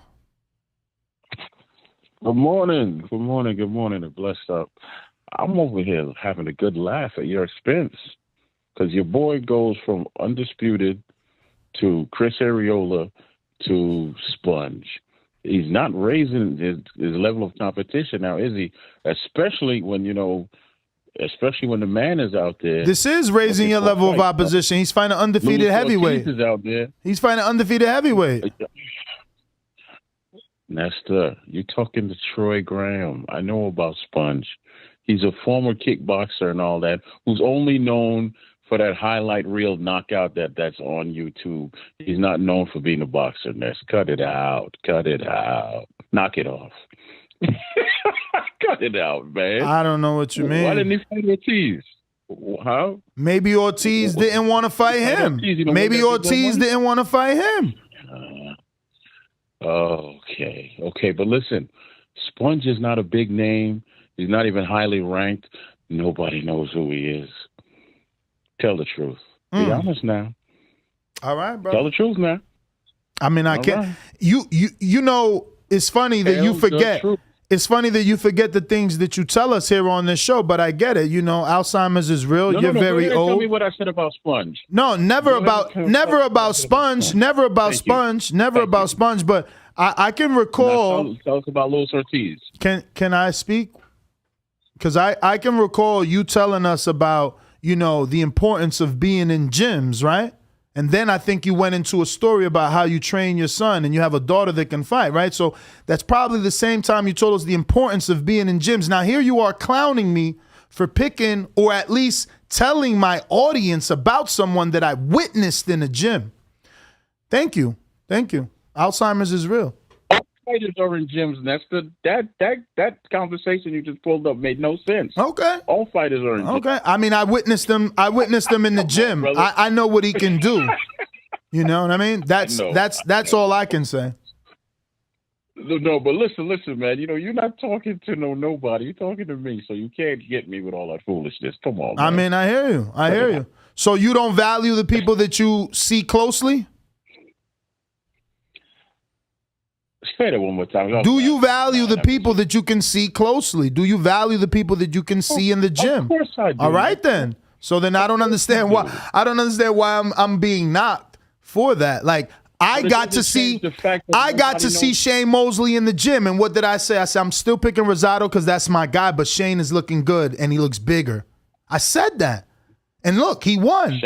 So, I'm just telling you what I see in the gym. You don't want to take that, don't take it. Don't put the bet on Sponge. Don't put your $10 on Sponge and win how much, Danny? What, 70, 80? They don't have the odds out yet. Sheesh. I'm going to bet on you this time. You know that, Nesta? I'm going to bet on you. Don't bet on me. No. I'm going to bet on you that you're completely wrong. You have a good day. All right. Just use the code BETTBV when you do that, all right? Just use the code, man. Make sure you get that kickback. Let's see who's on Discord. Coach JT. Coach JT. JT actually has some information on F.A. Tobar Pucci's opponent. Shout out to the community. See, I'm telling you, if we took it seriously, we could really make money every week. But we're going to go ahead and wait for Bo to cut here. And hopefully, he gels with the team and we could keep him because that dude makes real money. And he does it on Bovada. So interesting that you come across like a nice guy, but you're really a piece of shit. Hey, with that comment. Come on. That was a piece of fuck you. That was a piece of shit. We're doing live TV. Man, I don't care. What you gonna do about it? I'll kill this mother. Why do you have to talk like that? Well, I'm talking to you the way I want to talk to you. You have a problem? Turn off your station. I'm the best ever. Can y'all hear me? We do. Hey, what up, Danny? What up, Ness? What up? Man, You talking about Adrian Taylor? He a cruiserweight, right? Yeah. Yeah. He still be sparring Errol, man. I've been knowing that dude to spar Errol for some years and stuff like that. I be seeing him in and out the gyms, like when we go sparring and stuff like that. I see him in Duncanville, a few other gyms. I saw him training at Cedar Hill, all around Dallas. But I know he still be working with Errol and stuff like that. But that's all I have on the guy. But the guy is pretty skilled. You know what I'm saying? So I don't know who this guy Is he a puncher? fighting. I mean, obviously he's not a puncher with only 5 knockouts, so he in trouble because Efe Atoba Apuchi is definitely a brawler puncher. Well, I don't know how much trouble, but I know he could probably take a punch. If that's the question. I mean, actually, based off what I seen with the guy looks like a puncher, and he could take a punch, but you just never know under the lights. Stuff changes up sometimes. You know what I'm saying? Yeah. So, but the guy definitely look like he gonna be game for the fight from what I see and stuff like that. He's a solid guy, and that's all I got. I haven't seen him train like 24/7, but I've seen him here and there around the gym, like when I go take my boys to spar and stuff. But I mean, that's really it. But to touch base on this fight, man, this gonna be a good fight, man. I got Errol, like I said, I got Errol winning it, but I see Ugas putting a hold on some of the stuff Errol gonna be thinking he gonna be trying to do in there, and I want to see Errol make better educated adjustments against Ugas. You know, not saying it's gonna change my thought on the Bud and Errol fight, but it will make it look better that I see Errol make different adjustments than he did against Sean Porter, because this is a different style type of fight for Errol. And I got Errol winning the fight by decision. I don't think Errol will stop Ugas. I think Ugas gonna be too live a dog. I just think Errol will have to just put it in on the scorecards. But I see the first few rounds being a little close, and Errol making some big adjustments for Ugas. You know, I got Ugas just the faster. He got faster hands than Errol to me. Errol throws some good shots, but I think Ugas put his combination. All right, looks like we lost him. If you're on Discord and you want to jump on the show, voice your opinion, you already know the number to do so is 1-425-569-5241 from any landline or cell phone. And if you're on Discord, just raise your hand. Looks like we got a super chat from The Axiom that says, we wasn't complaining this much when Wilder was a champion and continued fighting boxers who weren't on the top 10. Spong finally gets a step up. Exactly. But we know that. You know, you only criticize whoever isn't your favorite fighter. So, you know. We got Jonathan Lamberana with a super chat as well that says Sponge is 13. I think, 13 of his 14 fights are knockouts and he's undefeated. To me, it's a much better matchup than the old man Ortiz. And this fight is at the Plaza de Toros with the fire emoji. We got High and Low Sports Centrum that says the boxing voice is more. And then Brandon in Houston, hating as usual, says Ness also saw Mike Coffey in the gym as well, guys. Now, let's tell the Mike Coffey story, see, because they like to say this Nestor Gibbs boxing voice curse, and they don't understand that they're diminishing the achievements of a fighter. Mike Polite Coffey joined boxing at 31 years old. His best friend, I think he was in the Marines, just signed him up to the Golden Gloves. Like, yo, I signed you up. What? And he showed up. No trainer, untrained. Did well. Came home from the Army or Marines, whatever. Started boxing. Beat Nkosi Solomon in the Golden Gloves in New York City. Gets signed to PBC. Beats Olympians on television. Beats Armani Rock on television. Loses to Johnny Rice. He's a bum and Ness is a curse. Man, fuck out of here. You dudes just don't know this sport. We don't need you. Go watch MMA, bro. Go watch volleyball, tennis, or some shit. I don't need dudes that just because you took a loss, you're no good, and everything you did means nothing. A 31-year-old getting as far as he did, making as much money as he did, fighting on PBC live on television is nothing. He's a bum. He's a nest pick is how you want to paint it with your brush. You dudes, I want to see you in the gym. Remember, I had a fight for you too, Brandon. You decided to be Border Wars back end. So everybody talks. Get the fuck in the ring and show me what you could do before you talk about somebody else. We want to get to our super chats. We got Sosa Smith that said bet all winners over minus $1,500, $300. I told y'all that yesterday, Sosa. Stop stealing my bet, He man. said $300 won me 75. Damn. That's not great odds, but I get you. They all favorites. I mean, yeah, he said minus 1,200. And then Izzy said counterpunch just to continue to hear Troy longer. I don't know if Troy's there, man. He's gone. He's a Blog Talk user, but we do look like we have another person on Blog Talk. I'll get to that. Who are ya? Is Conor Ben this weekend? Yes. Damn. I With love it. Alicia Bumgardner. Damn. I love it. On the card, defending her title. Yo, I posted her on our story yesterday. See her workout pics for the media workout? Yes, I absolutely did. She's always working. Who we got next? We got a brand new caller in Pennsylvania. Who are ya? Who are ya? Yo. What up? Yo. What up? Who this? Who this? Oh, no, this Carl Brown. Now, I'm calling off my other phone because I couldn't call. I don't know why it wouldn't let me call on my original phone. But anyway, I just want to put this dude. Like, I'm going with my boy Errol Spence. If Errol Spence is everything that I think he is, man, he gonna do Ugas worse than he did on Danny. Danny was more of a threat. Ugas gonna be a walk in the park. That's just what I see. If I think that Errol could beat Bud, Errol got this in the bag, man. I don't think this is gonna be no hard fight at all. 1-2 rounds, maybe. After that, the original Errol Spence. Yeah, I ain't calling in a minute. So, what up to y'all? And try to enjoy y'all day. Appreciate you, man. Sending you positive vibes as well. Enjoy your day, my friend. Thank you once again for the kind words and the call.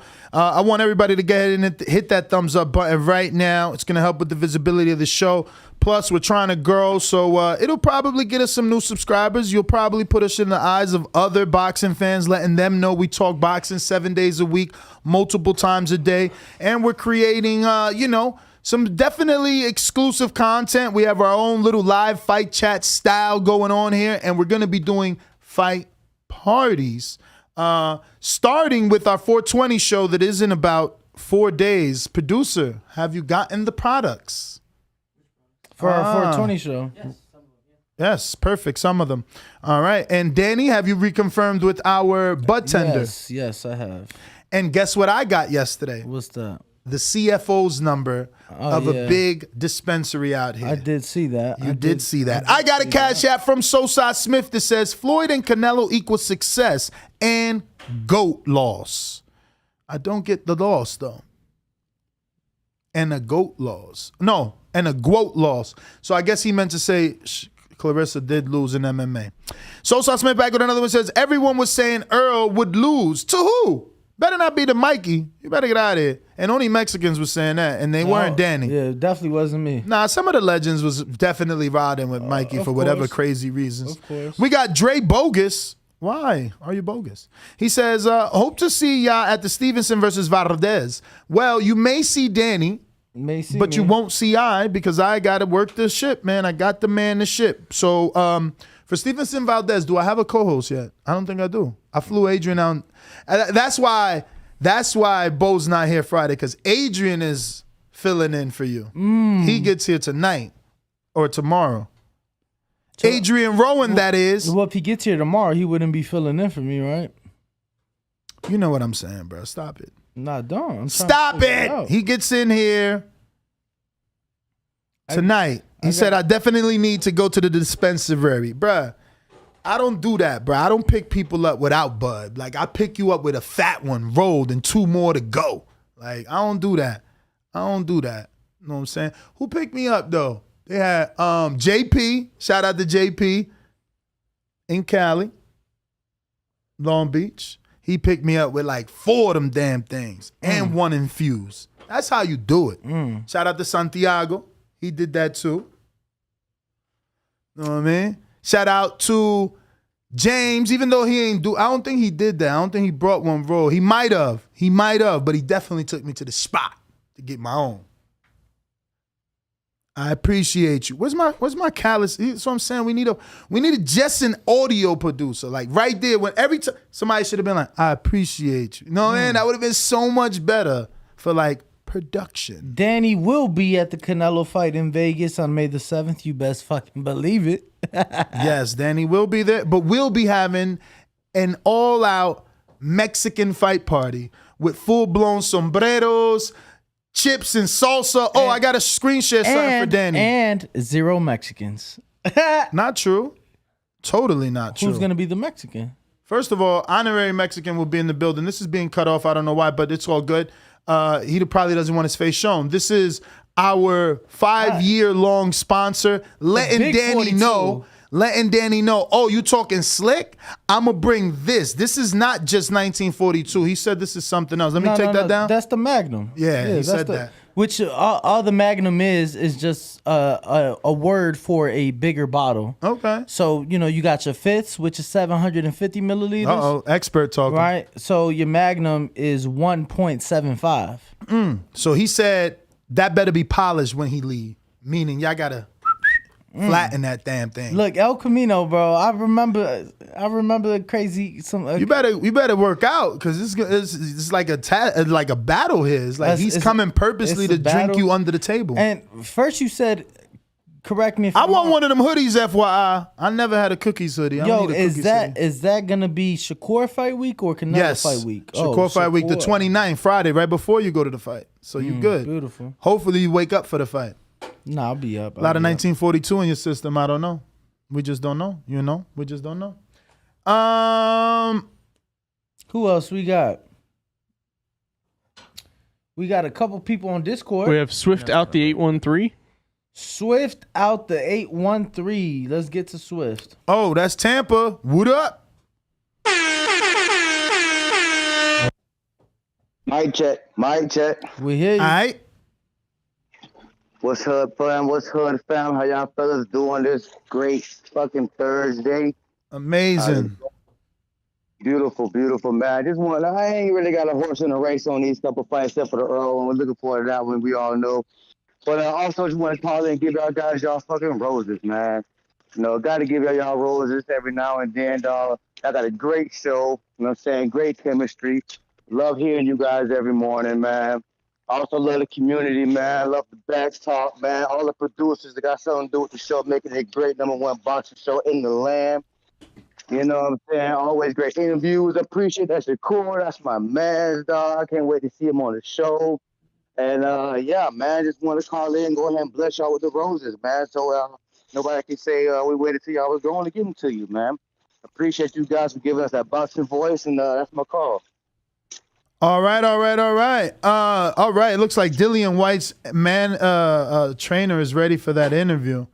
I wish it could have been in person, but obviously he's like in Portugal, Spain, or UK, right? I want to say Portugal. I want to say they are. What days do we have available? Here, you want to just, oh shit, I'm connected. What, it's on Instagram? Yeah. Just give them your phone. Yeah. Instead of moving your whole laptop. Yeah. Shit. Use your head sometimes, and that's who we got. Who next? Is that James Payne Lethal? No. We got our 5-year sponsor, long-time listener. El Camino. Huge friend of the show, huge supporter. I mean, dude, there was actually a time I was quitting. I was going through hella shit. Divorce. I was single, losing the house, crying. This man called me like, yo, everything's gonna be all right. And here we are. Abe, what up, champ? What up, man? What up? What's going on, brother? So check it out. I'm gonna show up to the show, and I'm gonna have a couple little things for you guys and for the listeners. I'm gonna have in fact, ironically, you were talking about the fight just a minute ago, the Mikey the Errol Spence to the Mikey Garcia fight, and you got me a signed glove for Errol Spence. Nice. Among other gloves, obviously. Obviously, I got a bunch of them, but I redid my garage, so I got a bunch of stuff, but I wanna put that out there for the callers.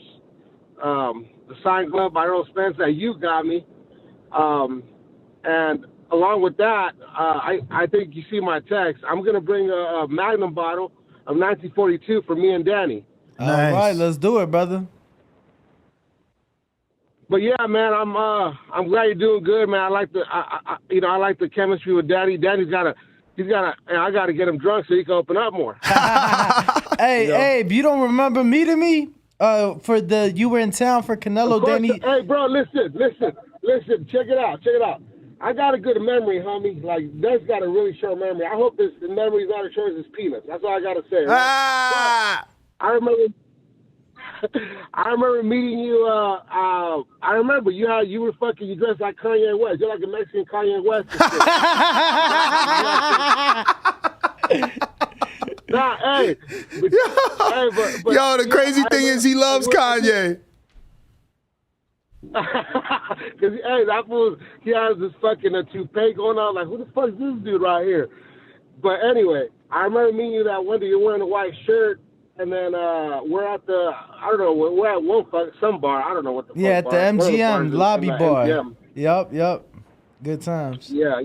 We're there, and I think I had was it Jacobs, Canelo, one of the Canelo fights that he was there. Yeah, it was the Jacobs fight. That doesn't go to too much. Yeah, because that said he wasn't going out to Vegas too much. So I remember it was the Jacobs fight. Yeah, I remember. Yeah, of course I remember, bro. I remember that shit. Yeah, bro. I know you got a little heavy, bro. You got a little heavy and shit. What the fuck's going on? I did, bro. I did, man. Huh? I let myself go a little bit, but Ness got me focused. We back in the gym, eating healthier. So we're going to lose that gut. Look, I even put down the 42s, but for you, champ, I got you. Okay, we'll see. Hey, so I was gonna also add, what are the chances of having? I don't want to eat at the show, bro. But I'll bring tequila. So are you gonna have a bartender or what? Absolutely. Or am I gonna serve the shot? Nah. We're gonna have a bartender because the way you serve shots, you too rápido. You want people drunk too quick. Nah, man. I'm just trying to let them, keep up with me. I don't want to leave nobody out. You know what I mean? For sure. Anyway, man, I'm glad you're doing good. I remember that time when you were gonna quit, bro. I remember exactly when it was. It was in September.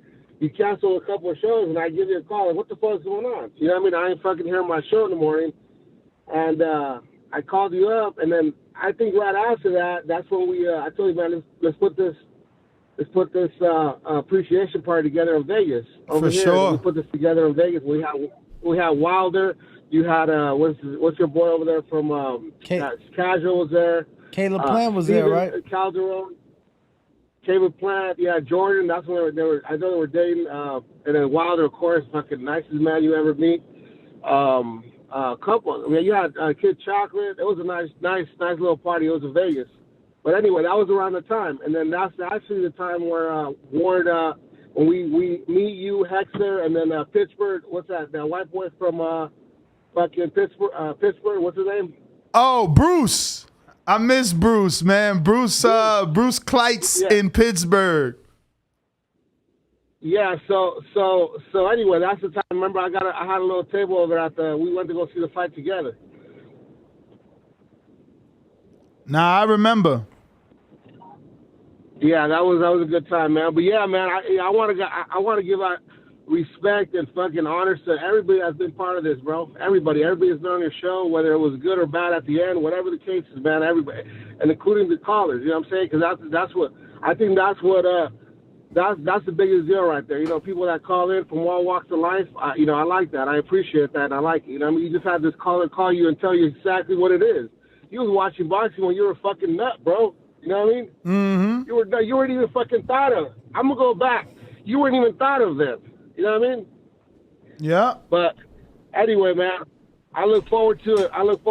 And you know, I got some other stuff. I got some ideas for you, but I got some you know, potential guests too. But anyway, man, I just want to call in and just give it out to everybody. Man. Everybody has been part of this. Everybody that's part of this journey, man. Everybody, and the show's doing great. I'm glad your numbers are flowing. Everything. I'm happy for you, bro. Appreciate you, Abe. We just got Shane Mosley in the building, so I'm gonna get in transition to him, but not before I screen share. Yeah. Where is it? Where did it disappear to? His very sexy garage, man. Check out this man cave.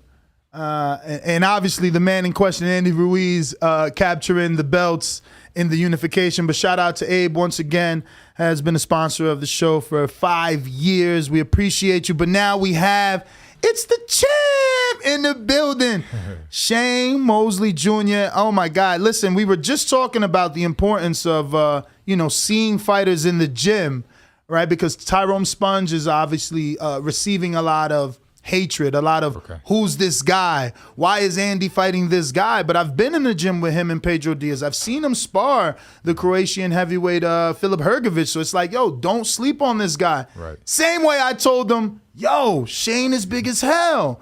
He doesn't look small. Like I'm obviously East Coast, so I picked Gabe. I've been having this long relationship with Gabe since he's been at Home Depot. But I told my audience, I wouldn't be surprised because you're looking really good with Bones. Sure enough, you looked fantastic in that fight. They're calling it your best performance yet. Do you agree with that? Yeah, I mean, this was the biggest fight thus far, and I definitely feel like it was the best performance thus far. It was a great win for me. Yeah. What do you accredit it to? I credit it to, obviously, my team, to the Most High, which is, Yahweh, and staying focused. You seem to let your hands go more. Was that something you guys worked on, something Bones wanted from you, or were you just seeing the openings and because they were there, you took those opportunities? It wasn't necessarily that you were more active than normal. Well, I mean, I think it's a collection of both. Obviously, we worked on, keeping them busy, obviously, touching, but I saw the openings as well.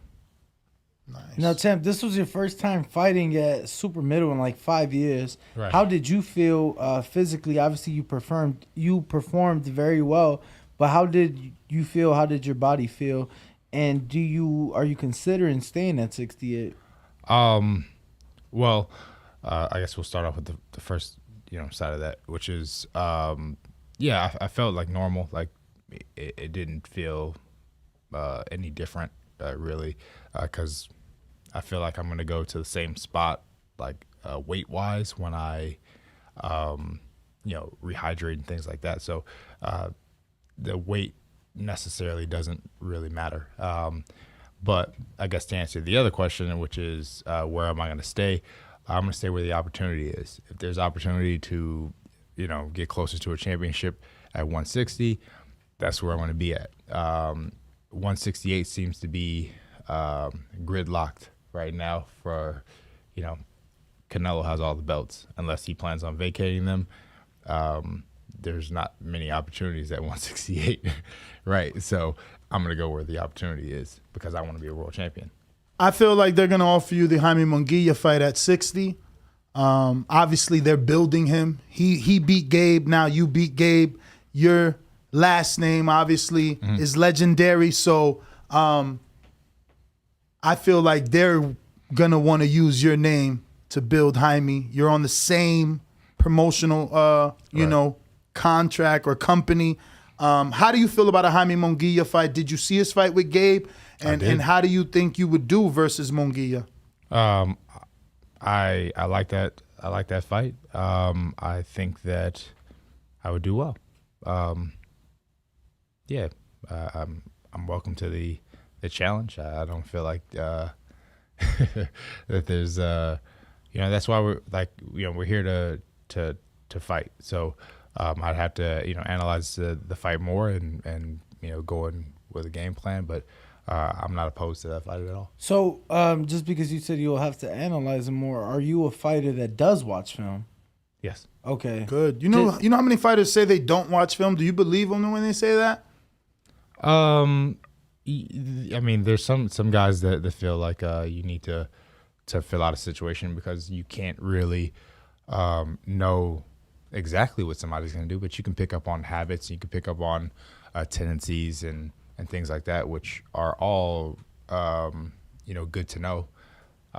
But as far as some guys don't, some guys do. I mean, they might be lying. Who knows? A lot of the people that we have been told, but I don't watch film. That's my trainer's job. My trainer comes up with the game plan. It's on him to watch, film. So I was just intrigued on what it's like for you.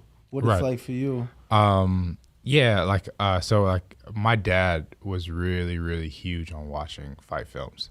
When I actually got this fight with Gabe, he was like, all right, I'll watch a little film on him. He calls me back 5 minutes later and was like, he has a tick. And basically he has a tendency to do a certain move over and over. And he was like, it's unconscious. He doesn't even know that he does it. He does it. Were you able to see it live? Absolutely. So it showed itself. Yeah, right away. And were you able to capitalize and actually land the shot, or just able to see that tick? Well, you just see it over and over, right? So it's like a tell. So, maybe that was helpful. I mean, maybe that was part of why I was able to be so successful. I mean, I'm not really sure. I just was aware of it, and that also along with a lot of other things. So, yeah. I mean, I thought it was actually kind of funny, when people would say he's gonna knock you out, or he's an aggressive fighter, because Gabe is actually not an aggressive fighter.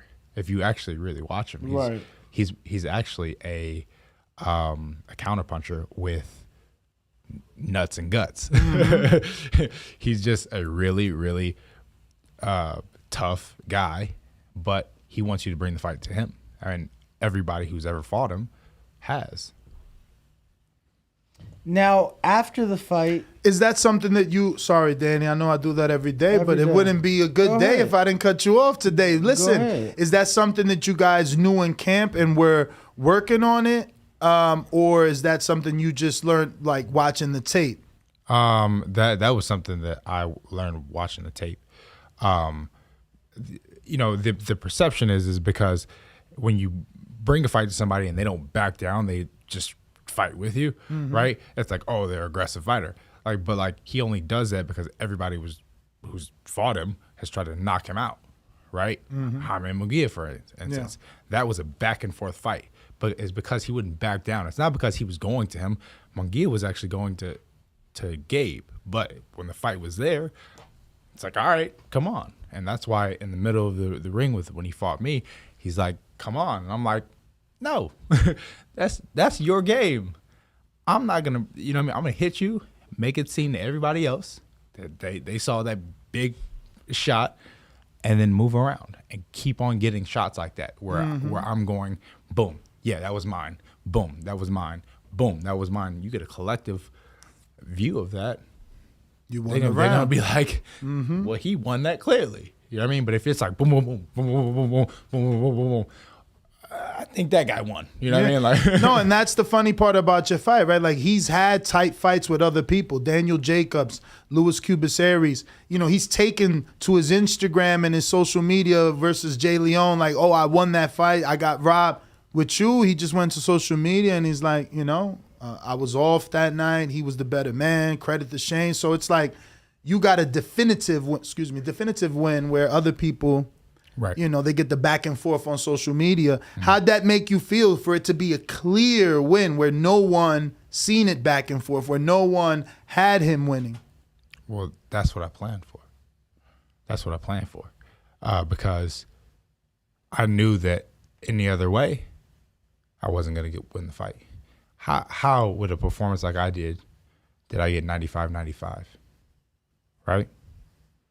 So if I didn't fight how I did, which a lot of people thought that I won every single round, how does one judge score it 95-95, which is 5 rounds of 5 rounds?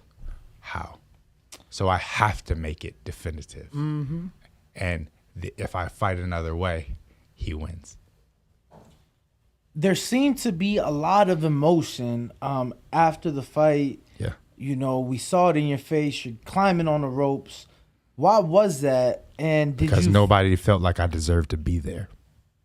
Nobody even felt that I deserved this fight. So forget giving you a chance to win, just deserving the fight in itself. Yeah. You felt that. Yeah. Everybody was like, oh, he gonna get knocked the fuck out. He's gonna get beat up. He's blah, blah, blah, blah, right? And I would rather show you with my actions like I did. Have you gone back to watch the fight? Yeah.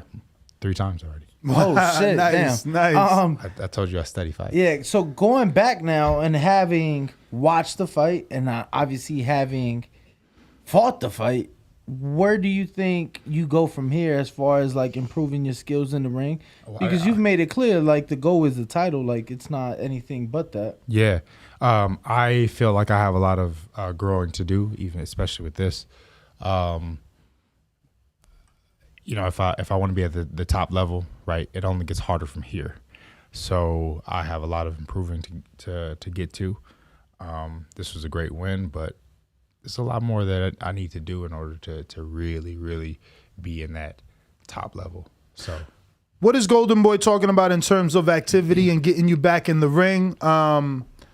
Obviously, there are a lot of Golden Boy fighters disgruntled. Most recently, Sinisa Estrada came out yesterday, you know, with her own personal messages on that. So I just want to know, is there a plan now that you got this big win? You know, are you going to be Rashidi Ellis or are you going to be Jaime Munguia and they're going to continue to build off of what you just did? I would assume that it would be beneficial to everybody involved, me, them, to keep me active. I mean, I have a name, I have a big win. I don't see the reason for them not keeping me active within the next 4 to 6 months. Are you expecting to get ranked at 168 with this win? I am ranked at 168. Which because I was looking at the WBC because obviously David Benavidez is there and you know Canelo is there, so I'm thinking that WBC. But you said which sanctioning body? WBA. The BA. Because this belt was the BA. And then I got a. Oh, they haven't updated. Wow, in 10 days. Well, no, they update at the end of the month. Yeah. They update at the end of the month, so you won't be able to see. And that was a WBA Intercontinental? It was a Continental Americas. Continental Americas. Yeah, so they'll update at the end of the month. So April's rankings will drop, you know, once April's over. Now, obviously being ranked in that WBA, you know fight fans are going to start. I didn't know you were in that sanction, but so now they're going to point their attention to David Morrell, who's not with the zone, but, you know, someone that people are talking about. Mm-hmm. I think he's only 8-0 too, but he's already got the WBA regular. Right. Have you seen him fight since you study fights? I have seen him fight. What's your thoughts on the Cuban? It looks like he punches hard. Yeah. So, yeah, I'd have to look at him some more, but he seemed to be a very seasoned fighter. You know what's the fight for you? And Mike, if you're listening, it's Edgar Berlanga.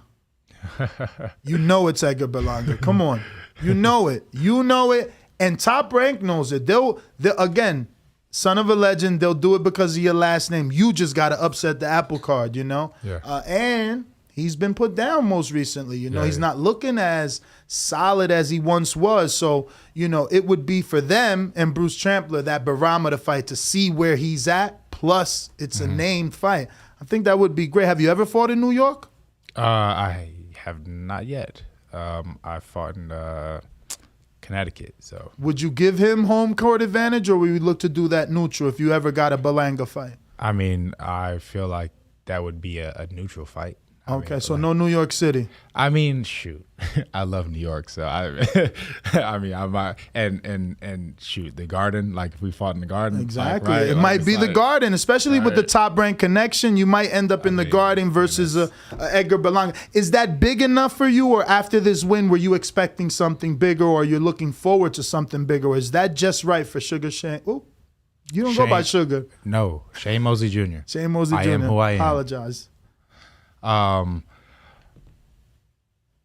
I mean, like we would just have to, you know what I mean, like see what's there. You know what I mean? Like I'm not opposed to anything. I'm a fighter. I mean, this is why I'm here. You know what I mean? I'm trying to get closest to a belt, and I'm all for, you know, whatever is whatever. You know, like nobody expected me to take this fight, right? Like I'm here for whatever. Is Anthony Sims still with Matchroom? Junior, Anthony Sims Jr. had the little Muhammad Ali flow. I'm not. I haven't seen him lately. Yeah, I haven't seen him lately either. But I know he's with Matchroom. He's ranked in the WBA. Yeah. You know, that's a nice style fight, but he moves a lot. It would be two boxers. Right. You might have to turn into the aggressor in that one. What do you think? Or do you still stick to your game plan and force a boxer to come to you? How do you do that, boxer versus boxer? I think I have the ability to make the adjustment, and of course, I mean, like boxers fight boxers all the time, and it's not the, you know, funnest thing to watch, but you know, you have to make your adjustments, and you know, sometimes in a boxing match, a fight breaks out. So John Ryder is with Matchroom, but that's also, you know, Dazn. He's been getting a lot of clout and love. You know, Eddie Reynoso talked about him possibly getting a Canelo fight. Eddie Hearn's been putting his name in that Canelo hat for a December fight to close out this 3-fight deal. Is that a guy that you would consider? And again, would you consider having to go to his home country? Is the UK something that you've looked to do to become a global superstar? Yeah, I mean, I would love to go to the UK. Really? Yeah, yeah, man. I think that would be great. I mean, you know, you want to get as many experiences as you possibly can. You take this thing and you know, do as much as you can with it. So if I can go out there and fight, why not? You know, like I'm not opposed to any of these fights. All of these are great fights. I'm glad I'm even in the conversation. Before this fight, they were like, oh, Shane Mosley Jr., he's just living off his dad's name. He's just this. He's not that good, blah, blah, blah, blah. Now I do this, and we're talking about that. Yeah, but I'm sure those are things you have heard throughout your career, right? Obviously, being the son of a legend. There's always going to be that comparison. No, absolutely. But that's what I'm saying. Like, I'm just glad that I'm being talked about in a serious way. Like, Right. you're a real fighter. You're not just like, oh, like just some, you know, guy that's just trying to do whatever, right? So I'm glad that we're even talking about this. So all of these fights and all of these things that we're talking about, it's cool. I'm glad that this is even a conversation that I'm being taken serious. And just to answer your question, Anthony Sims appears to not be with Matchroom. Okay. He fought in Got Dubai. cut. He fought in Dubai on the Austin Trout undercard late last year, and then fought on the PBC card in December. So, man, you said that and threw me off. I had another. There you go. So there's been a lot of back and forth after Kell Brook made Amir Khan. Chris Eubank has been trying to get him to come up. Brook has said the furthest he'll go is 155. Eubank is saying come to 60 if you want your biggest payday. You fought everywhere from 54 to 60. It's now 68. Again, Brook is someone that had a relationship with Eddie. Eddie has a relationship with Dazn. Possible fight. Is Brook or Chris Eubank someone that is on your radar? Yeah, I mean, I definitely think both of those guys would be great fights. I think also that would be a cool fight. Chris Eubank Jr., Shane Mosley Jr. That'd be a pretty cool fight. That is right. That's probably the better fight. Two Sons of Legends. Yeah, man. Right. Title it. Legends coming into their own or something snappy and jazzy. But we got some questions from the people here. Let me go ahead and pull up your post. We let them know you would be coming on the show. Yeah. So some of your loyal fans obviously have some questions. Actually, I have it here. Boom. All right. First up, we have Rue in a 504, which is New Orleans. We probably should have went to these first. He says, do you plan to continue at 168? You kind of answered it unless you want to get a little more in depth. Yeah, I mean, most of this conversation has been talked about 168. But I mean, I would definitely be in my mind, I think that there's more opportunity for me at 160. You know what I mean? So I think that especially now, like all these people, all these guys are going up to get that Canelo fight, which is cool, but that vacates belts at down 60. below, right?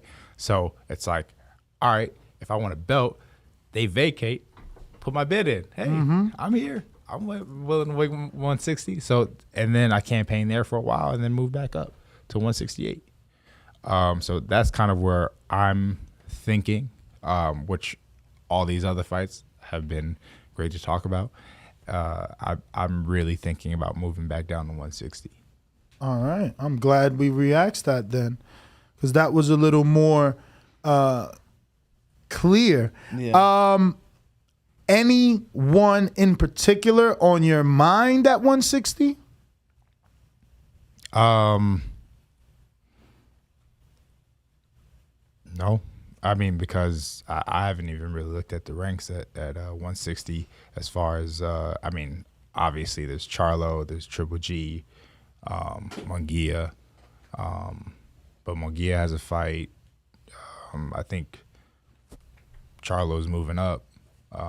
And then it looks like Triple G's moving up. So, I mean, if he's going to be fighting Canelo, like they talked about after Canelo beats Bivol, and yes, that's a prediction.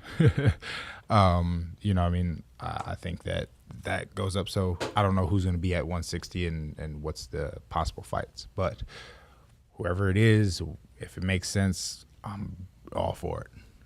Yeah, the rumor is Munguia, Daniel Jacobs, June 11th, if all goes according to plan. And obviously Gennady just unified with Ryota Marotta, and if he fights Canelo, he would have to move up. The thing is, will he vacate before moving up, or will he move up to fight and challenge and lose and come back down as a unified champ? Or will he even be able to fight after the Canelo fight? Yeah, is he retired? But that's kind of what you said, vacant titles. Yeah, so because if he's not able to fight, he's got to vacate. Exactly, and it's also too, it's he's 40 years old. Mm-hmm. He gets another fight with Canelo, which how Canelo 41 now. Yeah, no, he's 40. I think. Yeah, he just turned 40. Oh, I thought he turned 41. Oh yeah. My apologies. So he just fought Marotta, where Marotta's Canelo, and imagine if Canelo was hitting with some of those shots. I mean, I feel like it's going to be a totally different fight. You know what I mean? Where his 40-year-old body, take much of that. What'd you think of that body?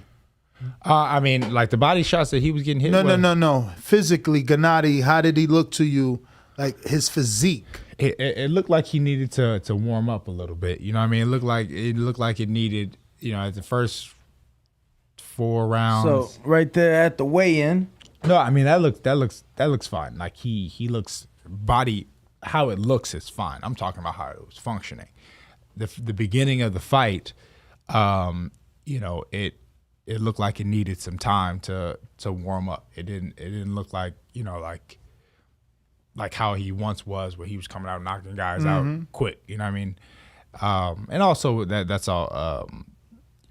Marotta as well. He came out guns blazing and was trying to match fire with fire, which is fine. But the beginning of the fight, Triple G kind of looked a little. He was like, okay, did he hurt him? This doesn't look like it's going well. Then once he kind of flipped that switch, it changed, and obviously he turned the fight around. But when we're talking about somebody like Marotta versus Canelo, totally different guys, totally different beasts. You see what Canelo's been doing lately. Can he stand up to Canelo? You know, I just had a fighter tell me, like, how can you expect Golovkin to be anywhere near the same? He had 2 wars with Canelo. And I was like, well, in the same sense, Canelo had 2 wars with Golovkin. And to me, since that fight, he's looked the best he's ever looked in his career. Right. Well, they're also in different stages in their career. Absolutely. And were at the time, you know what I mean? Canelo's 31 in his physical prime. You know, but because he is 31, he's been pro for 16 years. Like, yeah, but he's still in his physical prime. You know what I mean? Like, that 31 is like, that's, you know. But when you got over 60 fights, like, yeah, no, I agree with you. You know what I'm saying? No, absolutely. Yeah. Yeah, he has more fights than Triple G. You know, but it's like, yeah, I don't know. No, I think we're in agreement as far as that fight, because that's I was truth be told, I was rooting for Ryota Murata because I would rather see that fight than to see Golovkin a third time. And obviously this was going into that fight. I just felt, I mean, Murata's younger. Plus, it would have took Canelo to Japan for the first time. Yeah, and to me, it would have been big for the sport. I think to me that would have been huge. So I don't know. So now you gave your prediction on the Bivol fight. Why did you say that, and how do you see that fight going? I think Canelo wins the fight. In my opinion, I don't feel like there's anything that Bivol can do to stop Canelo. So let me ask you this, right? Because I feel like Canelo, I mean, he went on a tear at 68, undisputed in 11 months. Who do you feel gives Canelo his toughest fight? And let's, just throwing it out there, they were even looking at cruiserweight, going to fight Makabu, the WBC cruiserweight champ. So, I mean, anything cruiserweight south, like, who do you think? Or, I mean, this guy thinks he could even beat Rivas. I don't know if you've seen Oscar Rivas' last fight with Ryan Rozecki, but that's... Which is now like he's a champion. Like that's all you need to see. He's a champion of the Bridgerweight, that new weight class that the WBC implemented.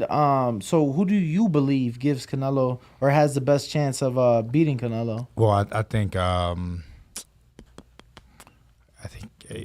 can't think of his name right now, from Canada. Beterbiev? I mean, he's a tough fight for anybody. I mean, like, that guy punches like nobody's business. You know what I mean? Right. So I think that obviously he's a tough fight. At 168, Benavidez, tough fight for anybody, right?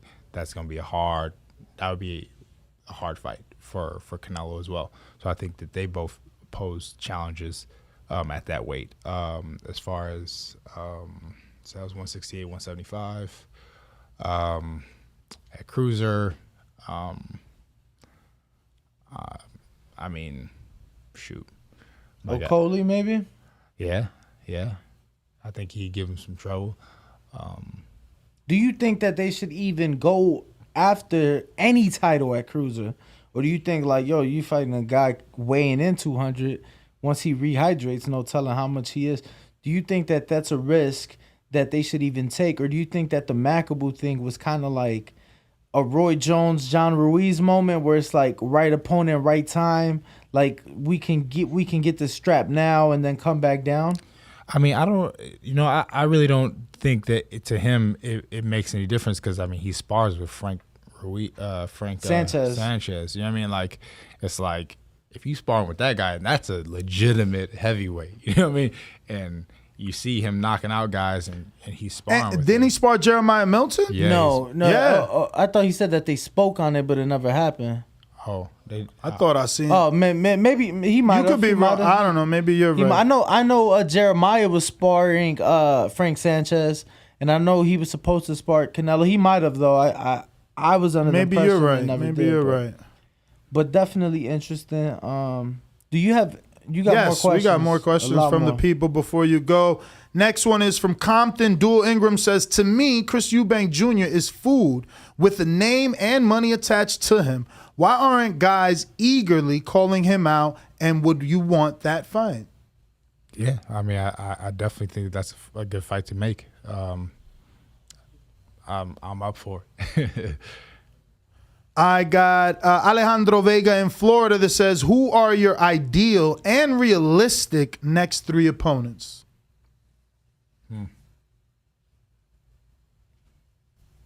Haven't thought about it. Well, I guess we talked about, Chris Eubank. So, I mean, that would be one that could be tossed out there. Munguia. Who else? Is there any losses you want to avenge? No. Yeah, it is what it is. I mean, if it comes up, cool. If not, I mean, because like the only one that I could avenge is Brandon Adams. All the other guys are retired. Wow. And it's hard for him to get fights. Brandon. Well, I mean, I think that he should wait patiently for the Jamel Charlo and Brandon Castano fight, because whoever wins out of there, I think that he should be the next one up for that. Really? Is he that ranked? Yeah, he just beat that one Russian guy. He had got the WBO belt or something like that, and so that's the only reason why he hasn't fought, is because he's waiting on his turn. Yeah, you gotta wait your turn for that, and so I think that he should most definitely wait his turn and put his bid in and fight the winner of that. James Valdez, San Antonio, Texas, says the resurgence here is great. Great win the other night, champ. How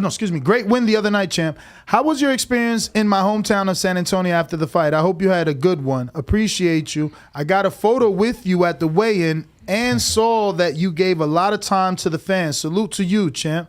So, yeah, man, just tell us about your time in San Antonio, and obviously, how the fans treated you and how you received them. Oh, yeah, man. The fans are awesome in San Antonio. I love San Antonio because I have family that live out there. I used to live in Houston, Texas, so we go out there and visit San Antonio quite a bit. Nevertheless, the fans were great, and I got a lot of love afterwards. People came up to me and at the Denny's and everywhere I was at, and they were asking me for pictures, so it was really cool. Nice. We got Adrian Hernandez. Congratulations on your win, champ. Tremendos work. How do you feel about a fight with Edgar Berlanga? So he's answered that.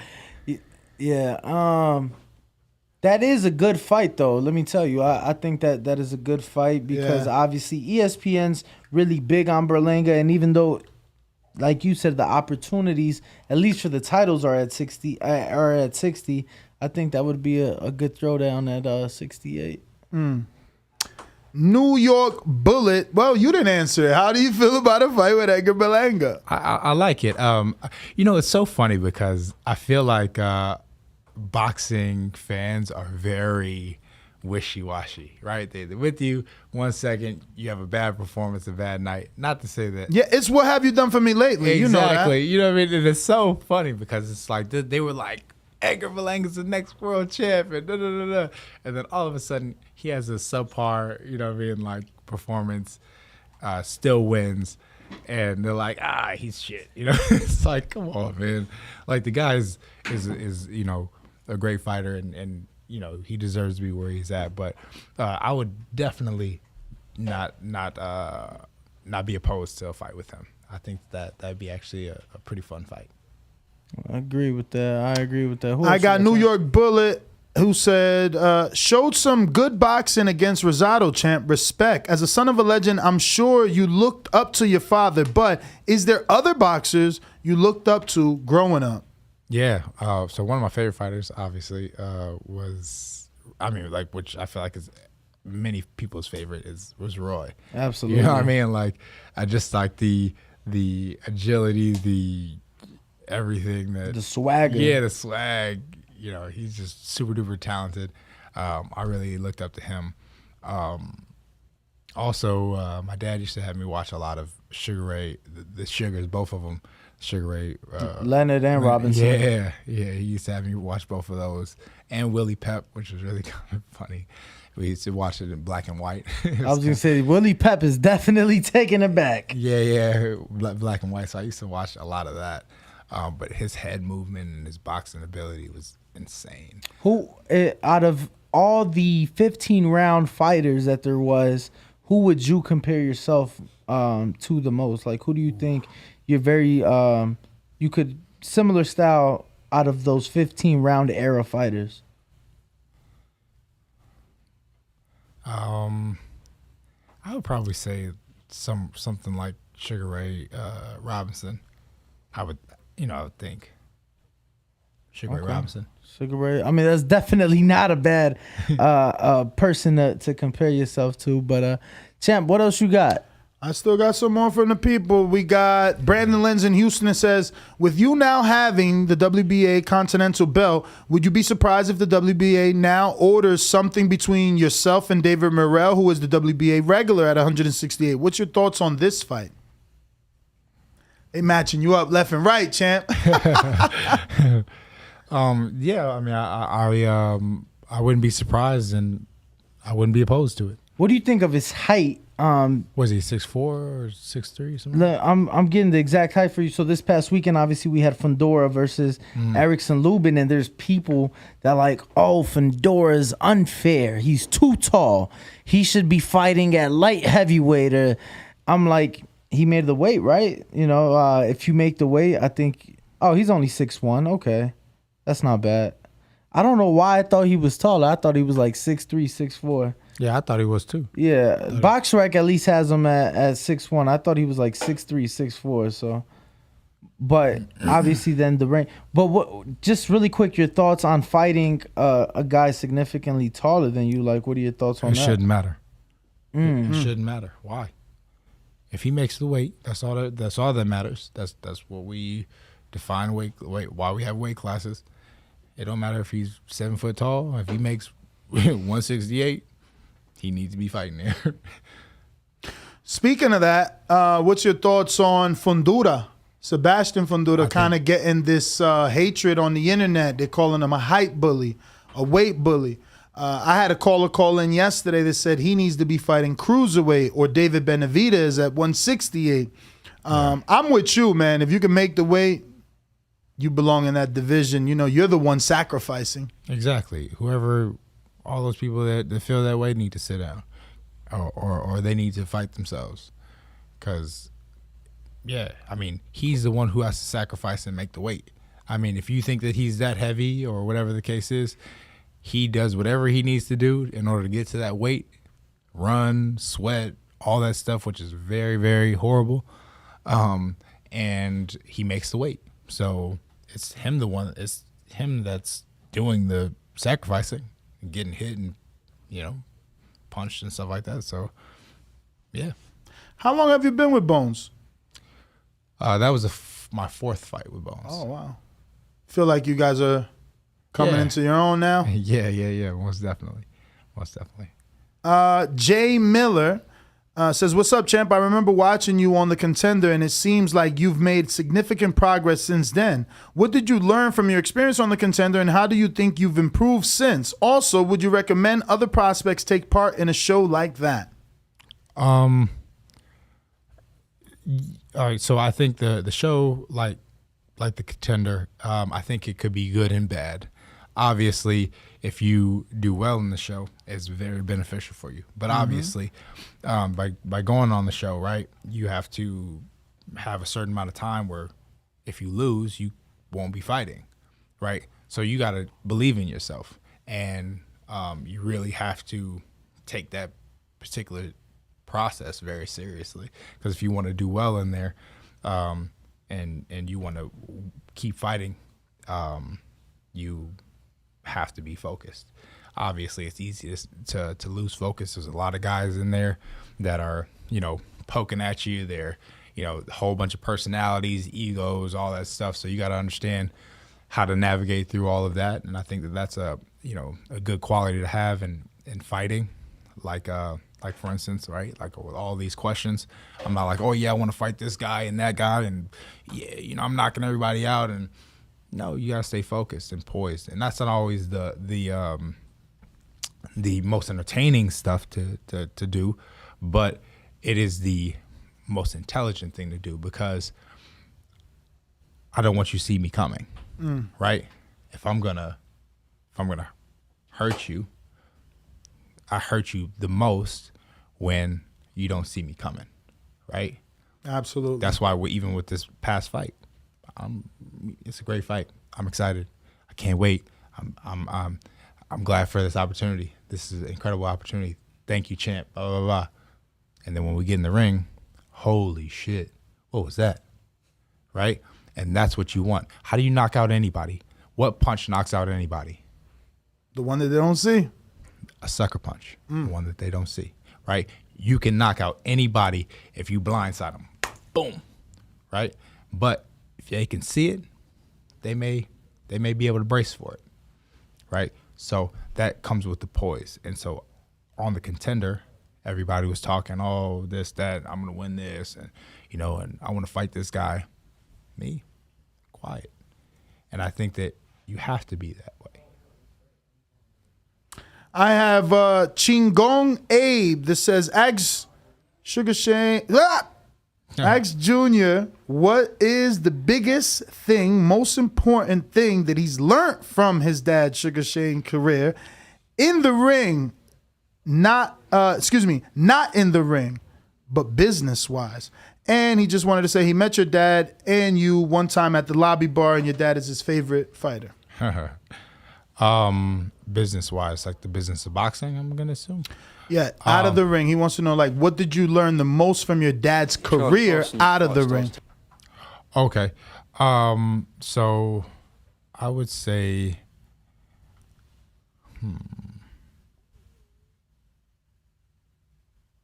oh, that's got me stumped a little bit.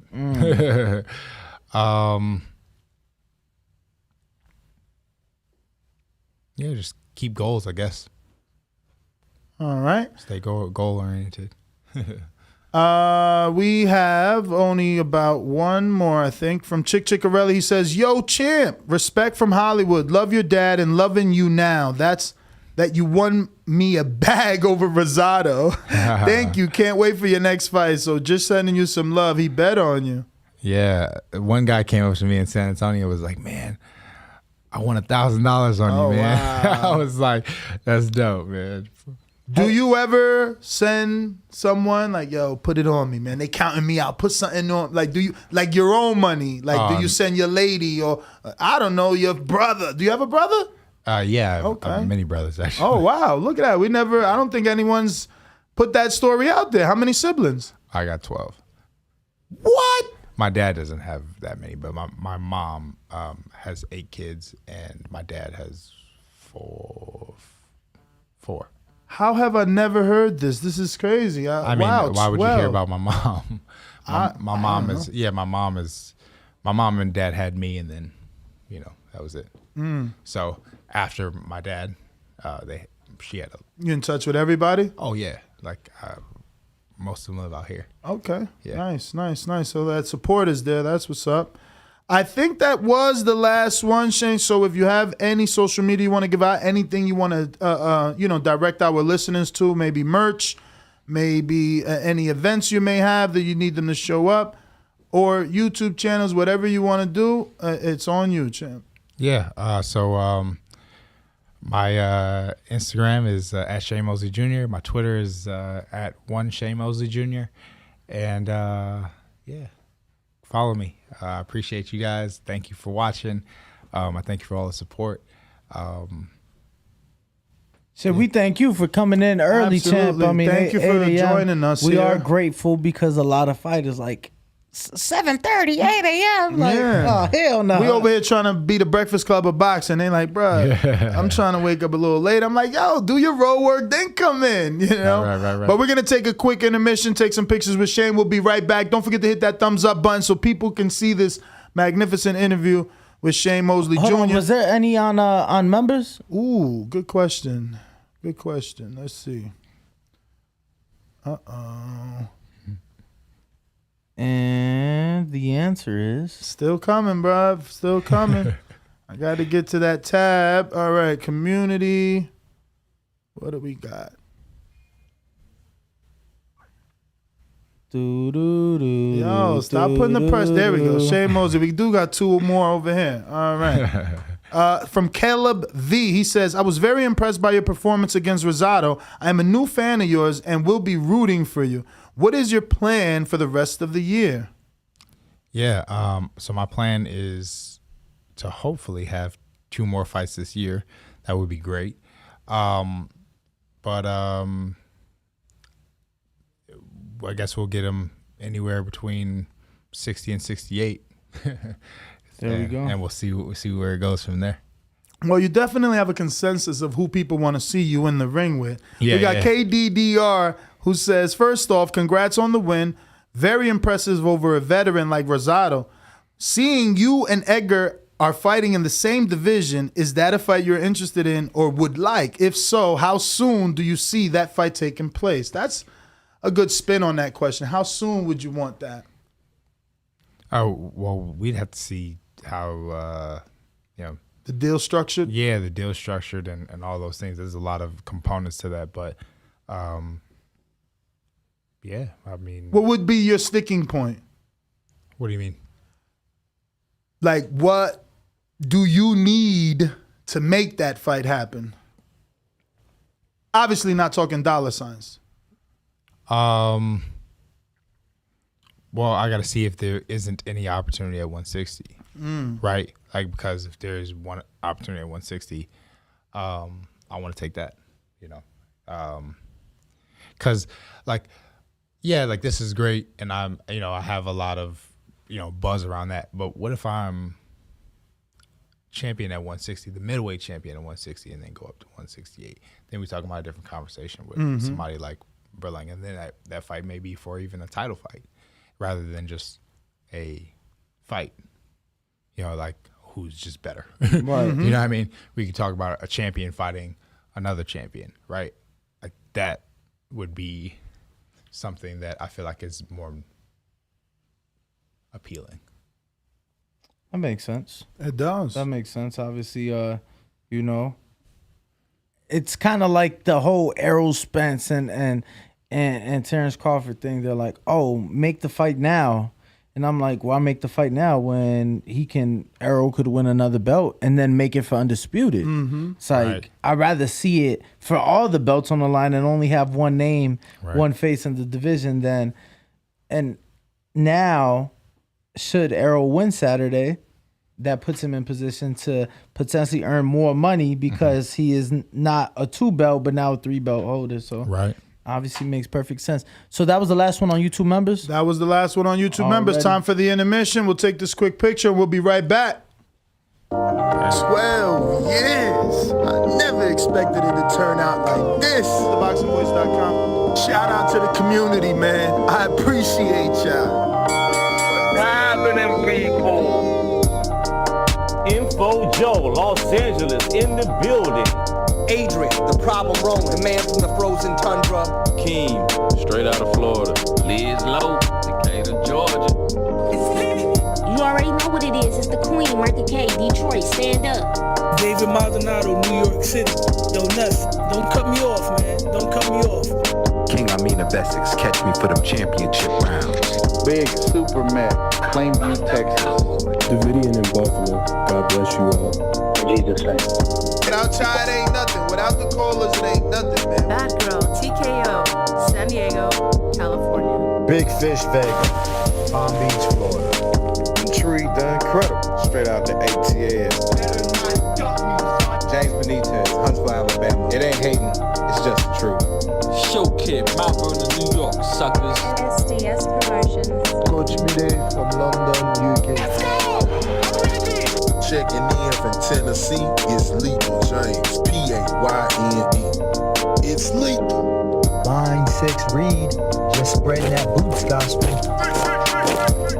Bo from Bama, only in America. Well, I'm a true attestation to the American dream. King Born, Crown Heights, Brooklyn. You heard? 4 chicken wings and French fries, breakfast of champions. New Orleans, Louisiana. Stuff like that. Yo, TVV, this Coach J-Mac. New Orleans, Louisiana, 504, baby. What have you? C. Y. E. California. Like the video, subscribe to the channel, join YouTube members and Patreon for some. This is the #1 pound for pound and 2-division champion, Marvin the Tank Furman from Dallas, Texas. LV Southern, from DC to Stunt City, Bomb Squad. Brandon Maurice, aka the AJ Trucking, straight out of Cincinnati, baby. Madbad 100, U.S. Virgin Islands. Chickarelli, Hollywood, California. Louis Reyes, Boston, Mass. Yo, drop that SDS shit, This son. message was brought to you by SDS Promotions. The voice of the people, there is no equal. You can add Nestor Gibbs on Skype to be part of the conversation. TheBoxingVoice.com. As I always say, please make sure you push the thumbs up. Share this in every episode of the Boxing Voice podcast. This is TDD for life. If you ain't on Patreon, that's because you're stupid.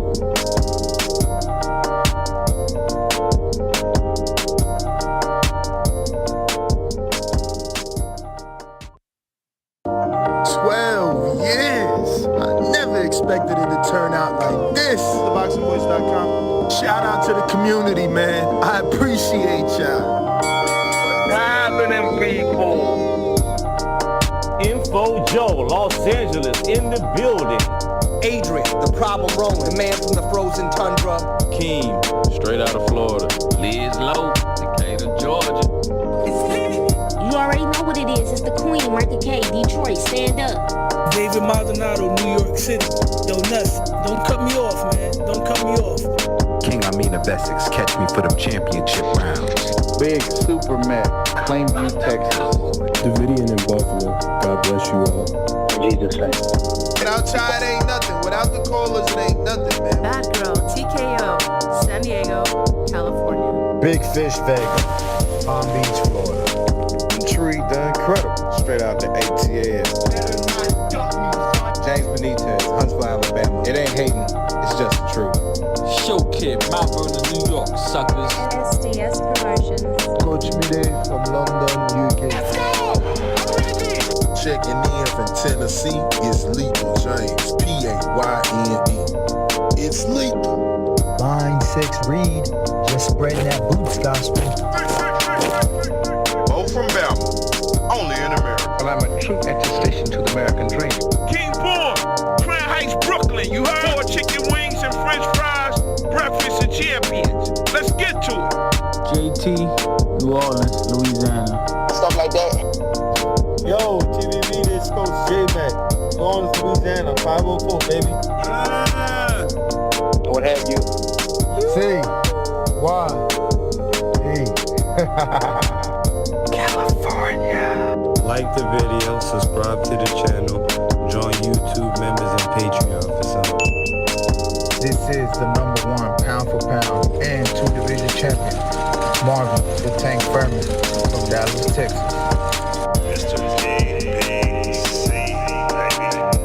LV Southern, from DC to Stunt City, Bomb Squad. Brandon Maurice, aka the AJ Trucking, straight out of Cincinnati, baby. Madbad 100, U.S. Virgin Islands. Chickarelli, Hollywood, California. Louis Reyes, Boston, Mass.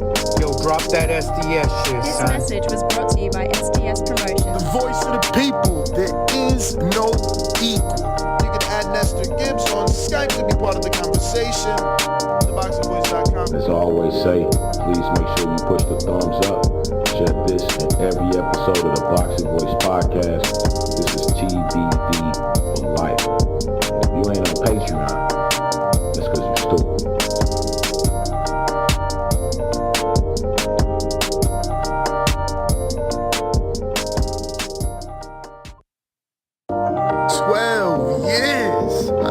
Expected it to turn out like this. TheBoxingVoice.com. Shout out to the community, man. I appreciate y'all.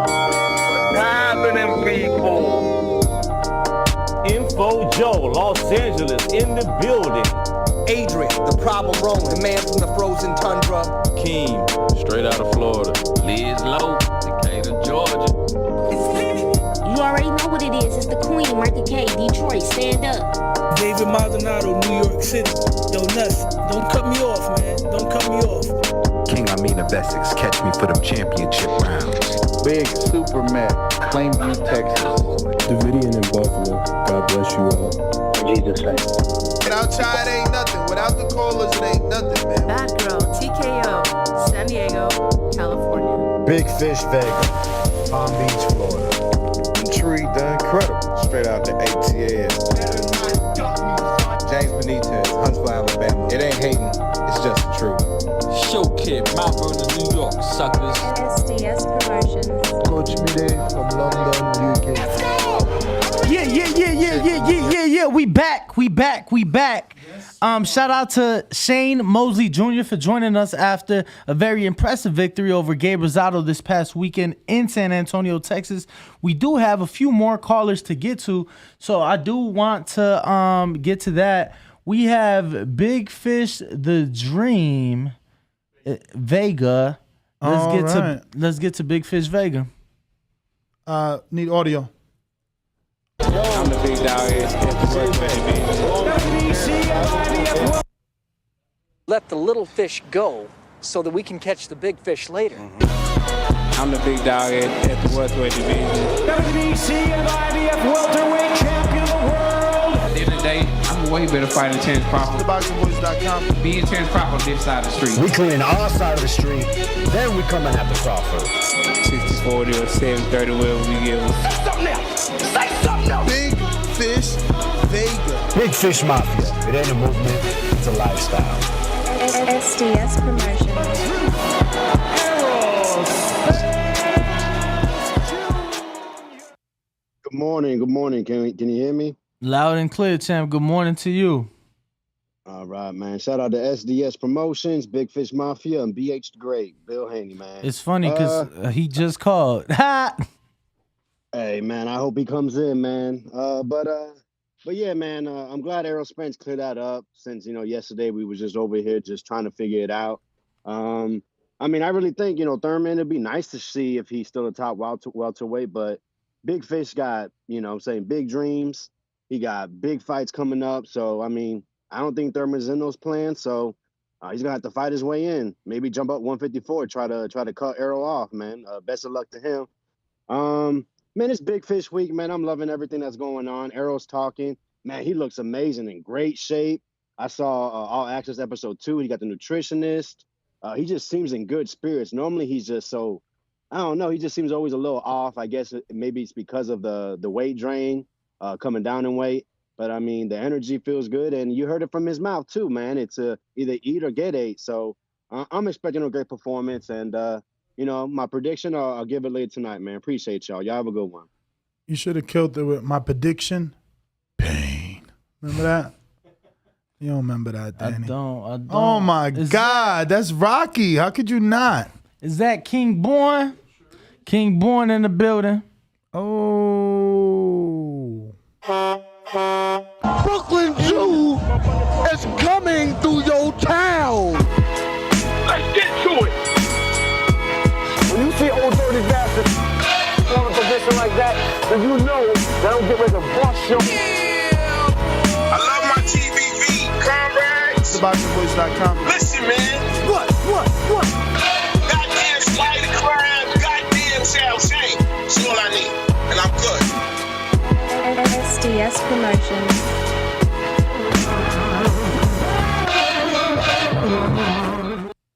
Hey, yo, y'all hear me, right? Yes, sir. Oh, okay.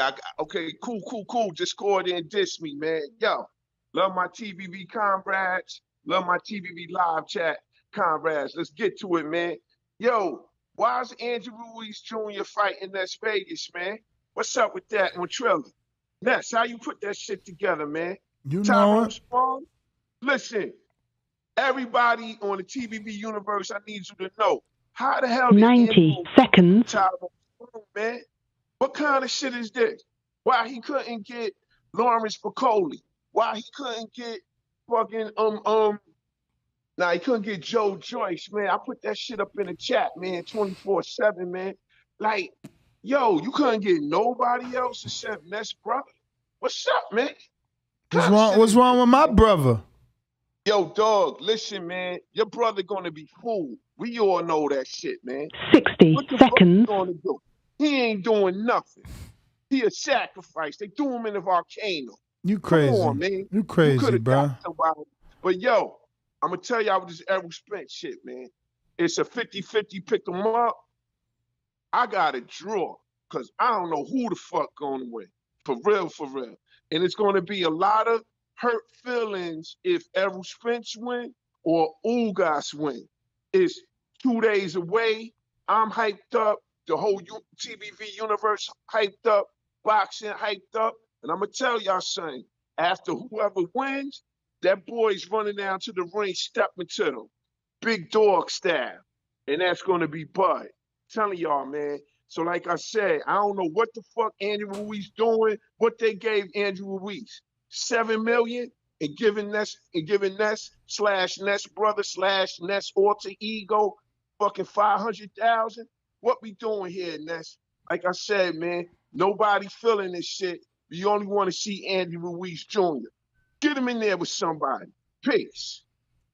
Peace. We got J-Mac. J-Mac, New Orleans. I'm in the ocean. You say you the big fish. I'm looking for you. Maybe a Spence get his tail out his butt and he'll fight me. You are watching a master at work. Target practice, baby. When I stop him, y'all gonna say he was too weak. I'm big in the motherfucker, man. We ain't gonna be able to fire your punk ass out.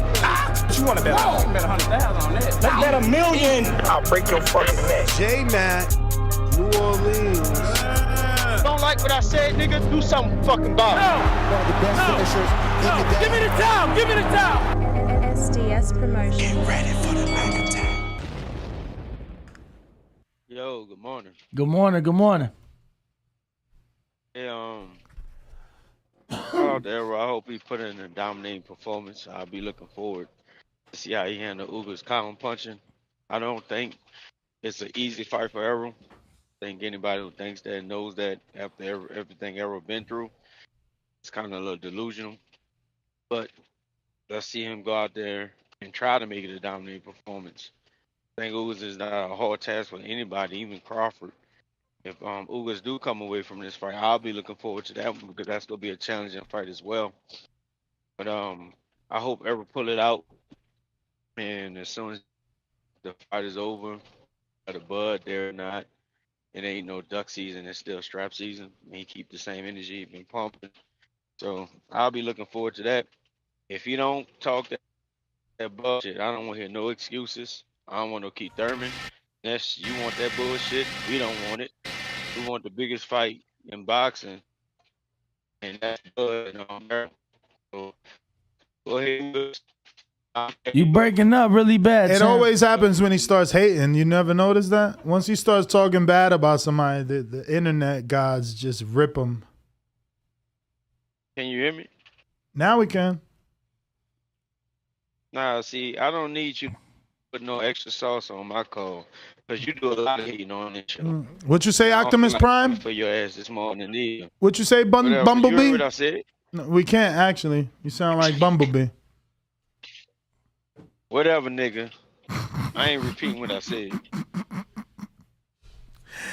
All right. J-Mac, appreciate the call, champ. Who's that? Super Max on Blog Talk? We got Big Fish Vega really quick with a super chat that says Ruiz is entering second camp with Reynoso and coming off knee surgery and fighting in Mexico. I'm fine with the fight.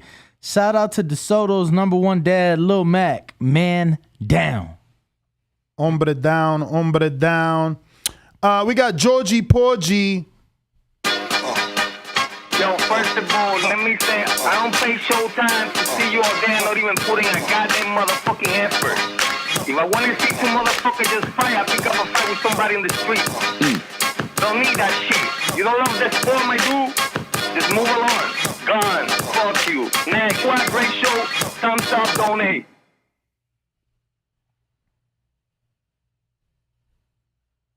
Hello.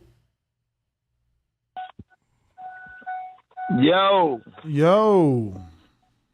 What's happening, people? Yo, I got my boy Benny Blanco here and tried to get him to fucking listen to the show and sign up on Patreon and all that for you guys. Nice. So he don't know too much about boxing, but I'm trying to make him part of the family. This is one of those guys that you talk to him and he want to talk to you about Mike Tyson and shit back in the day. Not really current. Mm-hmm. So with that being said, I just want to tell everybody to support the channel, donate, watch the Errol Spence, and Ness, the Crow, really important, baby. That's a tradition of TBB, and motherfucker be dodging that shit. You heard? Mm-hmm. Whatever, great energy. Everybody support the channel, donate. I gotta go. I'm out. Peace. Mm-hmm.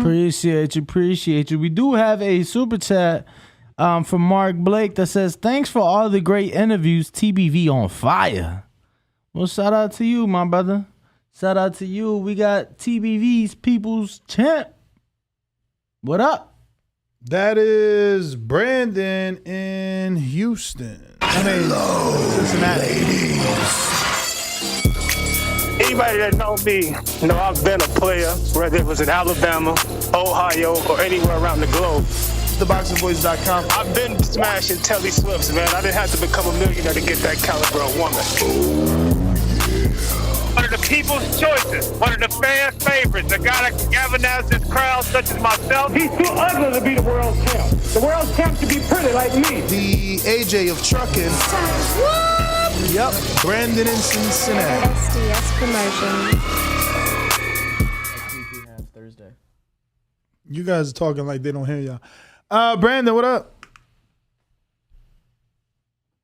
Brandon,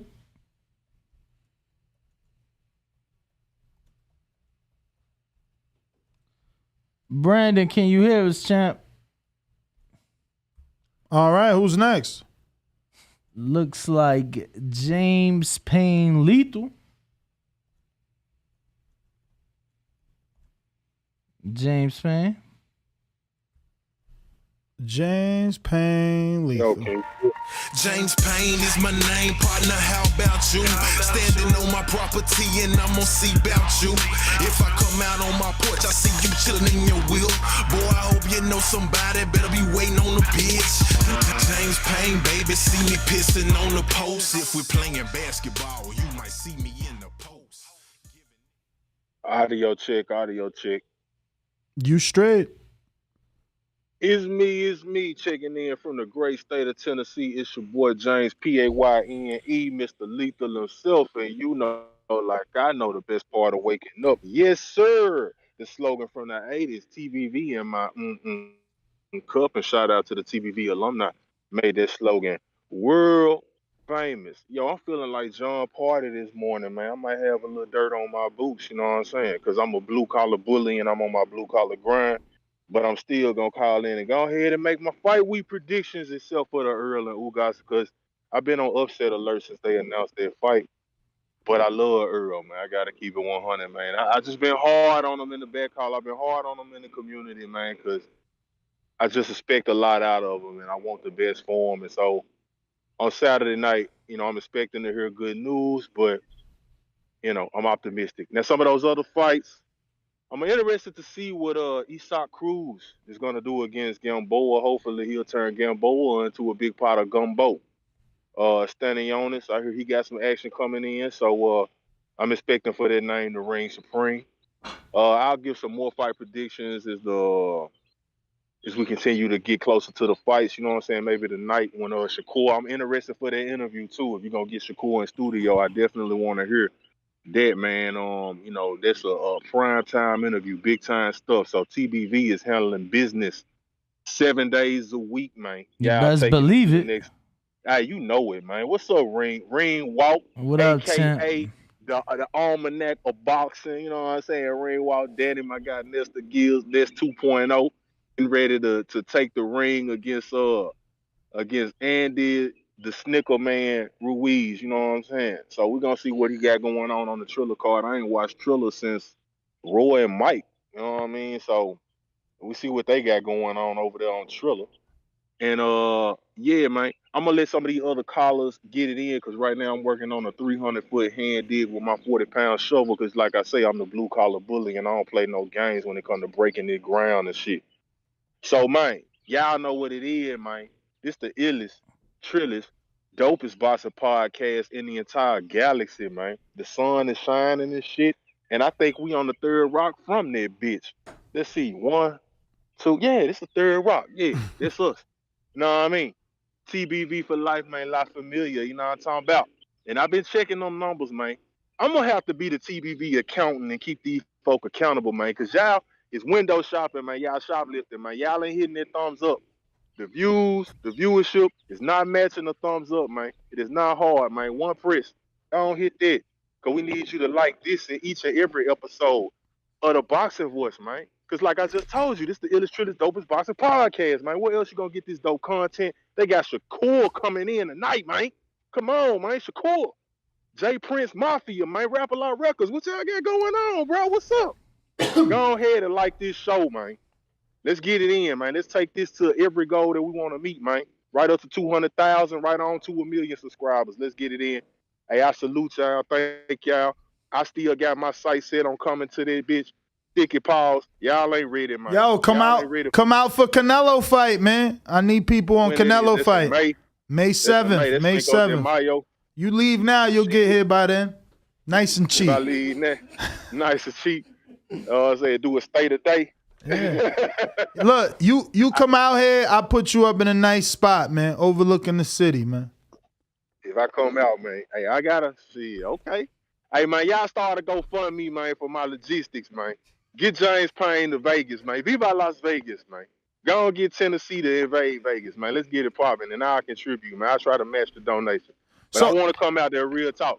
For sure. No. I was going to ask Kian. So, Kian, are you saying that Cynthia said no to Cinco de Mayo? You said she said no. You had a tweet. I got a members only 13 months from the prospect level. Shout out to Ness and Danny from Aurora, Illinois. TBV numero uno. Ya tu sabes, champ. Shout out to you, champ. I used to go out there. They got a nice little outlet mall in Aurora. We used to go out there. Shout out to you. Kian, you don't remember the text or something? Who we got? We got this. Early in the morning. Oh, hold on. Y'all ain't used to listen to this.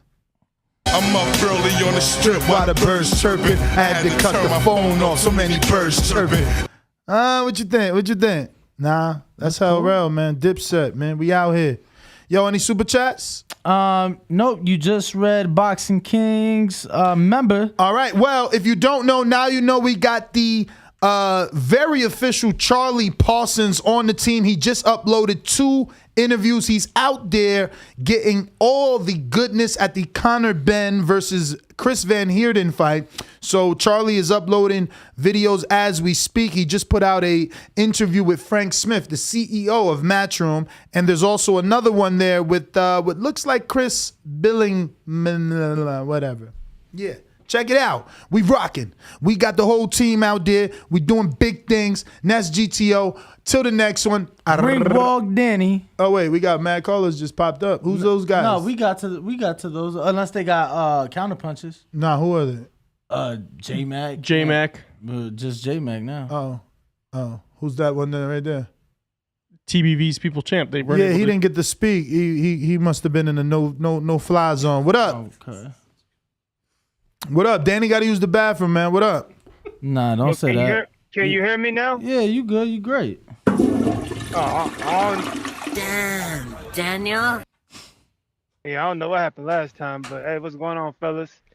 I'm going to take a different approach to this topic. I don't have a problem with what Andy Ruiz is doing, simply for the fact that he's staying out the way and ain't trying to interfere with big shit that's trying to go on in the division. He's humbled himself. He's realized he ain't the big of a draw as he thought he was. His pay-per-view flopped. So he ain't trying to say, hey, put me in there with the Tyson Fury, Dylan White winner or the AJ Usyk winner. Nah, he's on his level. He's fighting Sponge on Triller. So salute to him for that. I wish other fighters would do the same. Stay in your lane and don't try to interfere with the big shit that's about to be going on in your division. But yes, certain guys need to fight like Santa Maria's and whatnot and let the big shit happen. But as far as Errol Spence, I got Errol Spence stopping Ugas in 8 or 9 rounds. That's my call, man. Shout out to Andy for knowing your work, brother. Peace. Peace. All right. Well, that is everybody. Ness GTO, Instagram and Twitter. Don't forget to catch me on TikTok doing big numbers. We got Israel Ramirez with a last minute super chat saying, great show, fellas. Great show. Thank you for the kind words. We got no, we did that Cash App. All right. We out. We out. Make sure to tune in today, 4 p.m. Pacific, 7 p.m. Eastern, as we do have current super featherweight and former featherweight champion Shakur Stevenson before his mega showdown against Oscar Valdez, April 30th. So tune in tonight. The Boxing Voice on all platforms, at Nesta Gibbs on TikTok, Ness GTO, Instagram and Twitter, Ringwalk Danny, Instagram, Twitter, and TikTok. Arrivederci. We out.